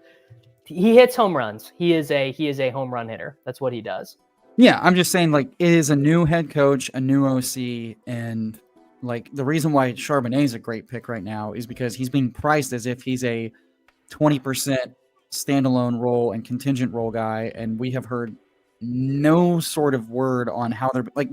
This is kind of like the Dame Pierce trap last year, where it's like, let's ignore the new head coaching staff, let's ignore the new system, and just we're going to place the starter from last year into the starting role this year. Like, Walker's good, but we have no idea like what the usage is going to be like, and he's being priced like he's being priced around guys who have like super strong roles, and he and Rashad are kind of a little bit more fragile than the market maybe thinks. Rashad at least has gotten like some really positive praise from coaching staff that is still a holdover about like what he's improved and what he's worked on. And his competition's a new rookie versus, a guy that looked pretty damn solid in the system. So that slight lean to Monty in that way, because we know the coaching staff loves him. We know they're going to run a lot in the red zone. If they lead the league in rushing in the red zone again, he's set up really well. And if anything happens to Gibbs, he's a huge smash. So like I feel much better about like how the lines are going to operate. Contingent value isn't one of the things; it's the only thing. He's the guy you need. It's an easy smash. Like a lot of the work that JJ does, which is like putting guys in like historical buckets, is basically like Montgomery's a terrible pick because his teammate goes in the first round, and Walker actually by his stuff is not a particularly good pick either because Charbonnet is like the, in an ambiguous backfield, you kind of want the cheaper guy. Also, look at this. Took like 9 streams to get in, but I finally figured out how to do the full draft board view. Hey, look at you, just giving the people what they want after they've all logged off. I just realized the pop out button. All right, we are up in like 6 picks. We got our stack. We have a lot of week 6 buys. We don't have a tight end. It's all fine. Week 6 buys. Who cares? I certainly don't. If it smashes, it's smashing at like a lot of points. Pull Team 11's badge. Team 11, 2 wide receivers through 8 rounds. They are not earning the badge, brother. Pablo Escobar didn't care about your rules, and Pablo Escobar does not care about your rules. That's just good branding. All right. I've got one guy in my queue. I'm really hoping we get him. Are you queuing on your phone to keep? No, because now I can hide it because now I've got the draft tab open. I like this. I can select while we've got it up. All right, Brock Bowers. Who else is on the board? You can show me the board, and we can take the full 20 seconds. He's gonna here we go. Me. No, I got it. One player. I got it. Yeah, I'm good with. Oh, Najee, dude, you have to take Najee here. I'm sorry, brother. I'm gonna overrule you. Najee all the way back around correlated as our RB2 RB3. That's nice. Okay, that is like 10 spots after ADP. Come on, bro. and Come these guys, the guys picking between us each have a tight end. Exactly. So it should be okay. Patience. Snap picks Bowers. I knew that was going to happen. Happen. You can't give people that leverage on stream. All right, we already took McConkey, so we probably don't want Palmer. This is probably Shaheed or Lockett. I mean, Palmer sets us up for a double stacked Herbert, which isn't the worst thing in the world, but I think I'm Lockett over Palmer. I really would have preferred Brock Bowers to either of these selections. Snatch catchers, dude. I know, bro. No, but look how unique this team's going to be. Like we're not competing against the 50% casual crowd in the finals. We're competing against the sharp crowd in the finals, 50% of what's going to be the finals. And that brother's nice. All right. Shaheed or Palmer? I like Shaheed more, but I think Palmer sets us up for the double stack. And we've invested in the offense. Might be a Chargers triple stack, all things said and done. Do I think it's fine to full draft Cardinal stack? So Kyler with Connor, McBride, and Harrison. Yeah, I think it's fine because I think the entire offense is undervalued. Like other than Harrison, they're all so cheap relative to what their costs would be if they were, like if they're the 7th best offense in football or whatever. I just feel that they're underpriced. Yeah, that's so funny. I mean, that New England Chargers game could either be like the worst game of the slate, like just like, you know, it's 17-10. Each team wants to run the ball 47 times, or we get the full Drake May experience, we get the full Justin Herbert experience, and it's like, you know, it goes completely nuts. I could really see it going. Well, yeah, the bull case is that, yeah, they just unleashed Drake May because what else are they playing for except for like buying into the next season? And then you have to imagine that the whole point of Harbs is to like, we're going to outperform expectation. We're going to push for the playoffs. We're going to push for that 7th seed. And so, you know, their path to doing that isn't trying to grind out an ugly 3-point win versus New England. So, yeah. My expectations for Xavier Worthy, as asked, are very high. I think Xavier Worthy is going to be asked very early to be a full-time player for the Kansas City Chiefs. I think worst case scenario, he's kind of like McCole Hardman, but as a good player. Like McCole Hardman is a guy who can run routes and who can be trusted to run deep routes in a way that Hardman never really was. And I think I've got much lower concerns about him than I ever had about, Sky Moore or Hardman, because he just played college football. Yeah, he's played college football at a much higher level. He's a way better prospect. His freshman breakout was insane, and the only reason why he didn't crush more was because A.D. Mitchell was drafted. His teammate score, in that model land, his teammate was drafted in the 2nd round, and then you look at who was throwing them the ball last year, and it's like, dude, no, Xavier Worthy, awesome target share, awesome route runner, and he's the fastest player. He also was playing with a broken hand last year. Yeah. All things considered, it's like, yeah, he's just set up to smash, and he ended up with the one team that knows how to utilize. Like they got something out of Tony, they got something out of Mecole, and they made Tyreek like Tyreek. So it's like, okay, cool. He's gonna get, and this is the one team that like we should expect to like abuse and use the new kickoff rules to their advantage. So it's like, no, I mean, he's got so many outs to just be like a stupidly good cheat code. All right, do we take Gus here for the further Chargers correlation? We do not take Gus as an RB4. He just went. By ADP, Chase Brown, Dontavian Wicks. We're setting up Herbert. So the next pick is Herbert, so it's either receiver or running back. Do you know Ball, dude? I like Wicks. He knows Ball. Ends with a goose egg. I love that is his. I love that that's his little. I don't mind taking Wicks when we didn't get to have a shot at Watson or Reed. I mean, look, I like Malik Washington too, but he's not a Chief, bro.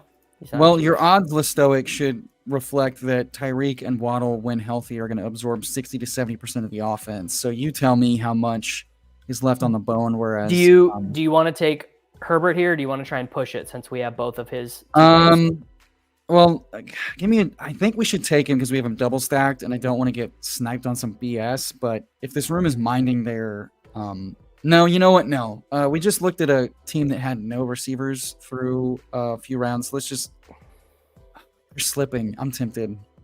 No, I think we got to push it. Purdy's still on the board. I think we push it. I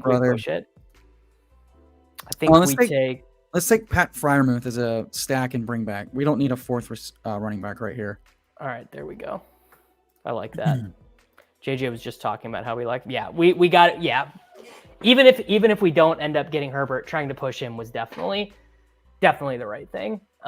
Here, I'll try to match you a little bit more. I have a red cap, but I'm not going to leave my office. But here we go.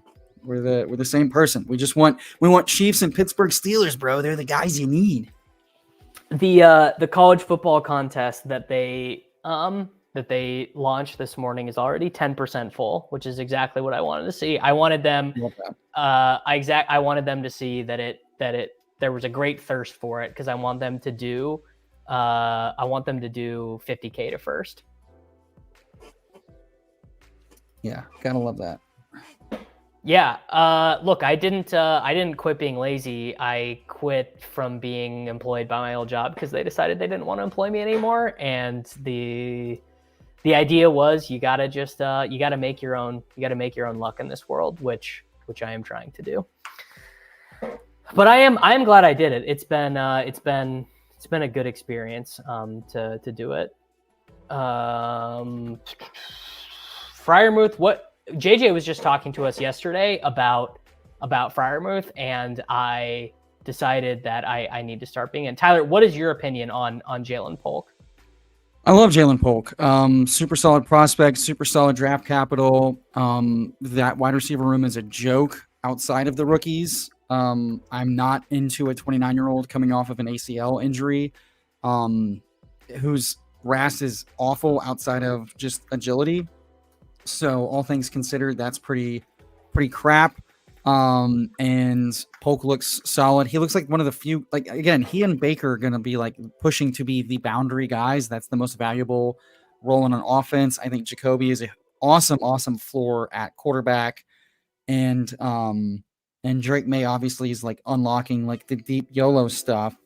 So yeah, and at cost, he's one of the cheapest rookies with like clear runway to start as his wide receiver one from week one. And if people are fudding him because of KJ Osborne, who is one of the worst receivers, dude, the chat is not happy about the Demario Douglas slander. They are not.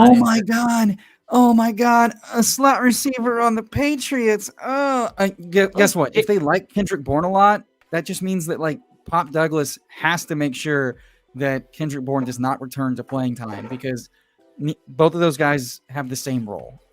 So, and then KJ Osborne's best like version is playing out of the slot. So enjoy Pop Douglas rotating in and out with Kendrick Osborne. They're the same player now. Kendrick Osborne, yeah, basically. He's fine. On PPR and drafters, sure. In half-point PPR land, it's Polk or bust, baby, especially at cost. All right, this dude is making us sweat. Craig is milking the clock. I knew it was going to happen. He had Justin Herbert. I knew it was going to happen. Called it. Had to get that Gus Edwards stack, brother. Had to get the Gus Edwards stack. Can we get a peek at the board so we can dig out of here? Marshawn Lloyd, I think, is... Yeah, we have him stacked. I love Lloyd, so this is fun. Okay, we got to figure out this is setting up to potentially be... Well, we can do a Denver guy. We can do a Denver guy. We can do a Patriots guy.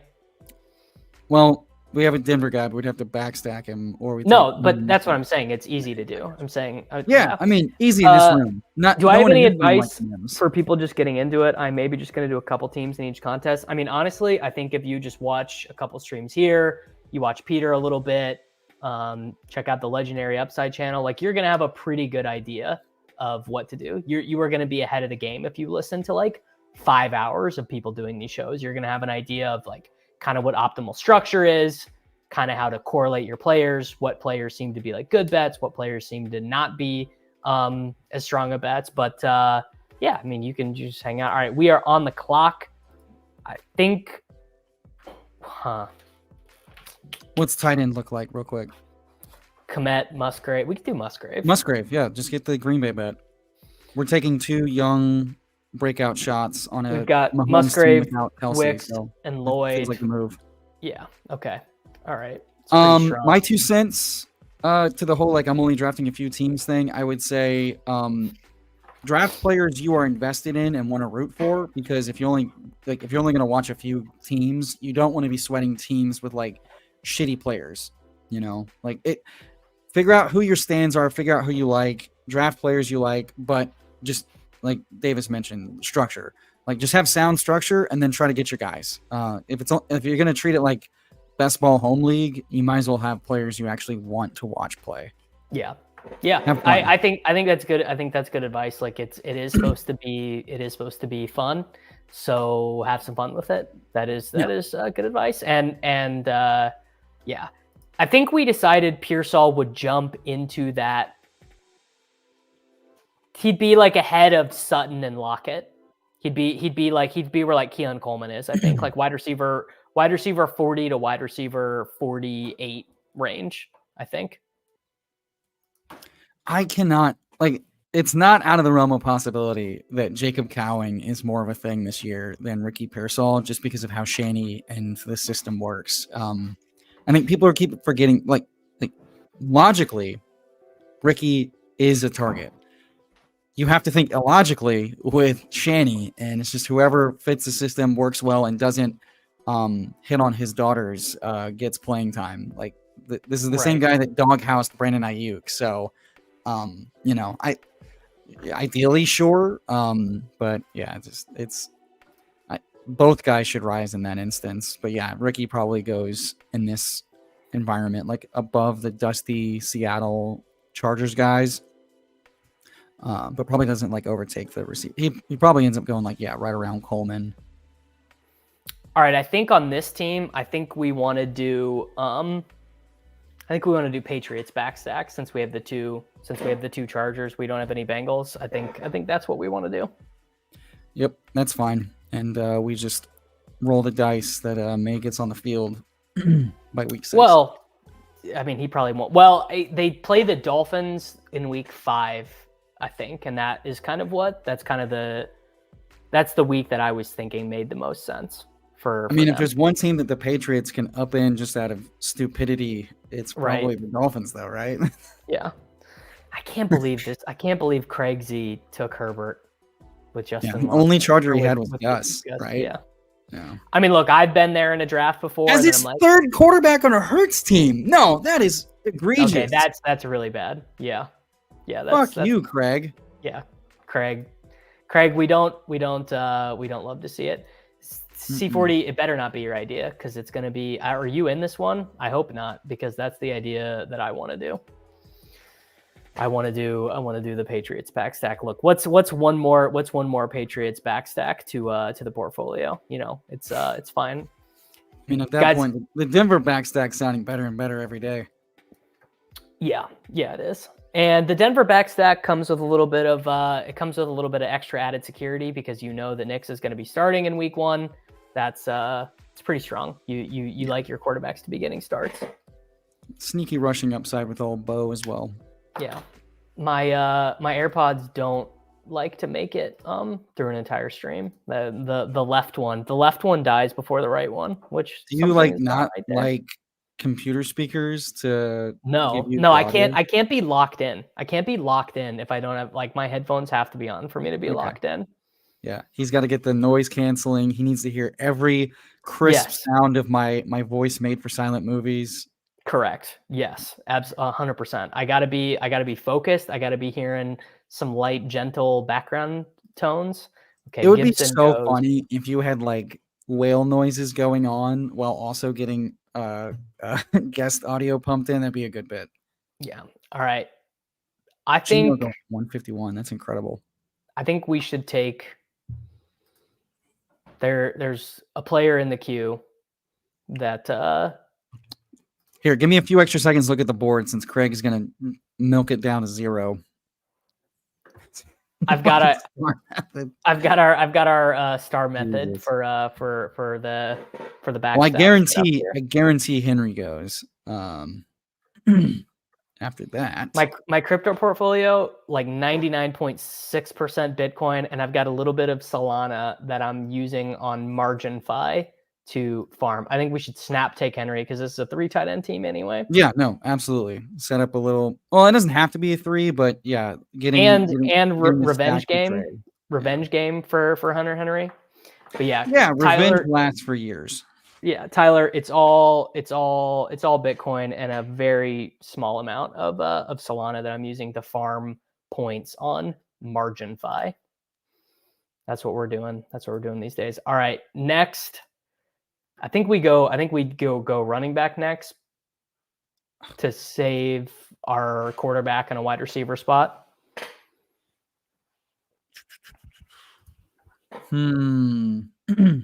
I mean, we probably have to take Mims here if we really want to try to give ourselves an out to both Bo and or Drake. Sure. Yeah, I think that's good. That's because like Achane, Monty, Najee, Lloyd. I feel super satisfied with that. I think that's why drafting with a co-host is so strong. I think that was definitely right, and I would have just taken someone way ahead of ADP anyways. And Mims, because now we've got double outs for the rookie quarterback. So I think that was pretty strong. All right, guys. This room's going to be brutal because this Hurts team taking a 4th quarterback, it's going to make the QB thirst disgusting late. So it's about to get greasy here in these. Yeah, better learn Justin Fields, buddy. All right, it's probably us. Through 15 picks at pick 3, we did take Justin Jefferson over Tyreek. We took a falling Brandon Aiyuk at 210. We took Achane. We took Mahomes and Worthy. We did everyone's favorite panic pick. You're like, oh, I'm going to get buried by the Avalanche, so I'm going to take Ladd McConkey. You got David Montgomery. Did get a falling Najee Harris. Half-point PPR, whatever. It's fine. Josh Palmer. Pretty damn good. Dontavian Wicks. So we proved we do know ball. Pat Freiermuth. Marshawn Lloyd. Luke Musgrave, Hunter Henry, and then Marvin Mims Jr. This is much better than the last team that I just drafted. You'll never draft a bad team with me, Davis. That's a promise. All right. Well, I promise that I'll put you through the test. Caveat: you give me more than 2 seconds to change your mind before clicking the draft button. Who's got the time, dude? Who's got another round 15 to Marcus Robinson? Pour one out. What did Mazzone end up doing with his gift start? He took Watson, he took JSN, Warren, Brian Robinson, Tajay Spears, Rico Dowdle. Did he take Bateman? He didn't get Bateman. That's a good thing. That's a good thing. He didn't take Likely either. With because he's got. Oh, he got Andrews. That's right. Yeah. That's right. Yeah. All right, pretty good team, Mazzone. Pretty strong. Pretty team. good. Yeah. Was he the one that asked about Polk? Was he just like, oh, tell me how good my pick was? Maybe. Gross, bro. I don't remember. My brain's starting to get a little bit loopy. This is like hour 6 of being on stream today because I did the college football. I did the college football streamer. That might have been a little bit ambitious. That might have been a lot to schedule for one day. Long stream, brother. Yeah. Swedish woman fan, D-Rob, Wandale, Kirk. No. Swedish women fan. He's a big Swedish women guy. I was going to say, did he take an uncorrelated Kirk? But he didn't. Who did he correlate Caleb with? Nobody. Uncorrelated Caleb. 3 quarterbacks. Yeah, the quarterback avalanche. No, that's inexcusable because like the avalanche had not happened yet. It happened when Herbert went to the Hurts team, and then Geno goes at 151. So like there was no reason he needed to panic click, and hope that Cole Kmet. I mean, if you take Caleb there, you have to take Cole Kmet at 135. Correct. I don't get that at all. Oh wow, Bryce Young in the 16th round. Yeah, the avalanche is here, Bucko. Well, luckily both our outs are on the board, and one of them is going to go to Craig Z. Craig Z, don't do it, brother. I think doesn't it? I would love him to kill this team into the dirt. Well, I was going to say, can't you only take 4? Doesn't it doesn't let you? No, take I thought more you can't 4? take more than 5. Oh, okay. I thought that's what it was. I thought it was that they put some of the positional guardrails in place so that you couldn't take more than that. No, I think it's that you can't take more than 5. Because if you could take more than 5 quarterbacks, you do starve the room. But I think under 5. Bateman, love it. Hilarious. May? Yeah, I want to take May because May probably goes before us, but I feel better about. No, we should take Knicks because Mahomes has an early bye. I'd rather take Knicks. Yeah. Yeah. All right. There we go. Welcome to the team, Mr. Knicks. We've got I'll 2 never more know selections to make. guys. I'll never know. Oh, sorry. Sorry. Okay. All right. I figured Drake May was going to go, but I feel good about Knicks. This is the running back queue. Our running back room, all different bye weeks. A-Chain, Montgomery, Najee Harris, Marshawn Lloyd. So we kind of got young guy. We got early season production. Cool. You're welcome. C40, we knew you needed him. We left him to you. You know, that was just that was sort of kindness. Even though you brutally sniped us on Bowers, you bitch. Yeah. Yeah. Don't love that. All right. What are you thinking for running back here? I think it's one of 2 guys that are very obvious. Yeah, I think there are 2 guys. 2 options. Yeah, and I think they're both equally good. It's not your boy. It's not your boy. It's CEH or it's Audric, bro. It's not Audric. Welcome to the team. Oh, so good. So good. All right, there we go. We got one more pick left with your standard. What do we got? We got a 2-5-7-3. So we need one more wide receiver. I guess we could have pushed running back and we could have taken McCaffrey there. Would have been fine. I like Luke McCaffrey. This is I think we rescued this team. Yeah, no, we played like anybody that wants to clown on this team, we played the room very well. Like we got our correlations, we got our stacks, we did not get out over our skis, we didn't get completely left behind. We got our outs. And even right now, like it could be wide receiver or it could be running back here. I think we're pretty comfortable with either way we go because of just the guys we targeted. And I'm not like the thing. We have 2 rookie wide receivers and then, Palmer is a nice guy to take when you take like Worthy, McConkey, Wicks, because you're just like, that guy's going to be a starting wide receiver for the first, 8 weeks of the season or whatever, like at the bare minimum. Yeah, I mean, like we got four receivers through 5 or 7, whatever it was. The running back room is pretty strong. We got year 2 Marvin Mims. The bets make sense. I think we're pretty flexible with this last pick, depending on who's available. Oh, see, this is BS. Davis has his ranks in, so I didn't see McMillions on the board, who I would have advocated for. No, McMillions is my highest. He was my highest wide receiver guy on the board. I didn't click wide receiver though. Okay, well, I got bamboozled either way. You did get bamboozled, but it wasn't because of my rankings. It was because I just wasn't processing taking a wide receiver there. But I'm realizing that we could have taken McMillions and then came back and gotten Estime probably. Estime or CEH is the last pick. Would have made more sense. But what are you going to do? Dude, can I just say, as the thought leader of Colby Parkins' season, it is both painfully annoying and very proud to see him going in the 17th and 16th rounds in these drafts the last couple days. Some guy mentioned this guy to me on Twitter the other day, and I literally had to Google who he was. Who the hell is Devon Vele? I literally had to Google him. I did not know who he was. And this is my job. I know these guys. He played college football. He's 6'4". He's 26. He played for the Utah Utes. The Utes. All right. We got one more, of course, the Khalif Raymond memorial pick to the Red Badger. All right, let's get a full nice look at the receivers. These are the receivers by Please take these disgusting Patriots off the screen for the culture. This could be a Brendan Rice team. No, we don't need a third receiver without the quarterback. Does not make a lot of sense. Short King season. Not Trey Tucker. Rondale. Bo Melton. I don't see any reason not to take Slayton, to be very honest, if we're going to take a receiver. All right. But before we snap pick, put him at the top of the queue, por favor. And then let's just get a little peek at running back and make sure we're not leaving money on the table. Unless you think leaving Lauby is leaving money on the table. We are not leaving money on the table, and we will take Slayton. I think if I miss out on McMillian, Slayton's a very cromulent pick. All right, bang.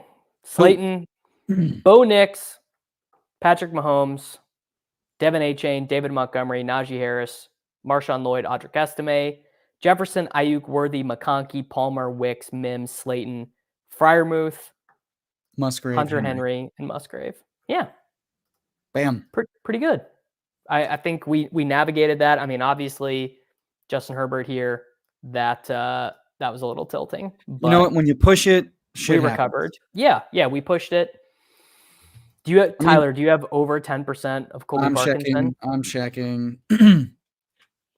Through 363 post-draft normal teams, I am at 7.2%. Man has taken a stand. I love it, and I appreciate it. It's pretty strong. Yeah, feels pretty comfy given what I know right now. One guy was given mental reps early, and one guy's getting real reps. And correct. I'll take the guy not getting mental reps.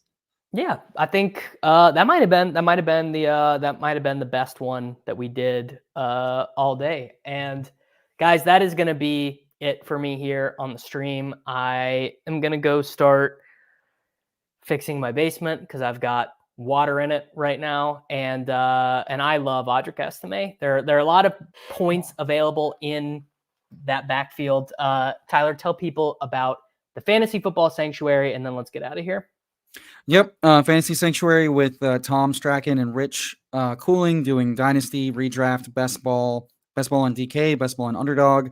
Tomorrow, Leone is joining Tom to draft DK Millions team, so check that out. And then Tom and I just had a really fun Underdog Ball Mania draft yesterday night. Stayed at the end of the stream where I sauced a team in a Mando helmet. I know Davis would like that. Love that. So I had a really, really fun time doing that, and we'll be rocking and rolling with those.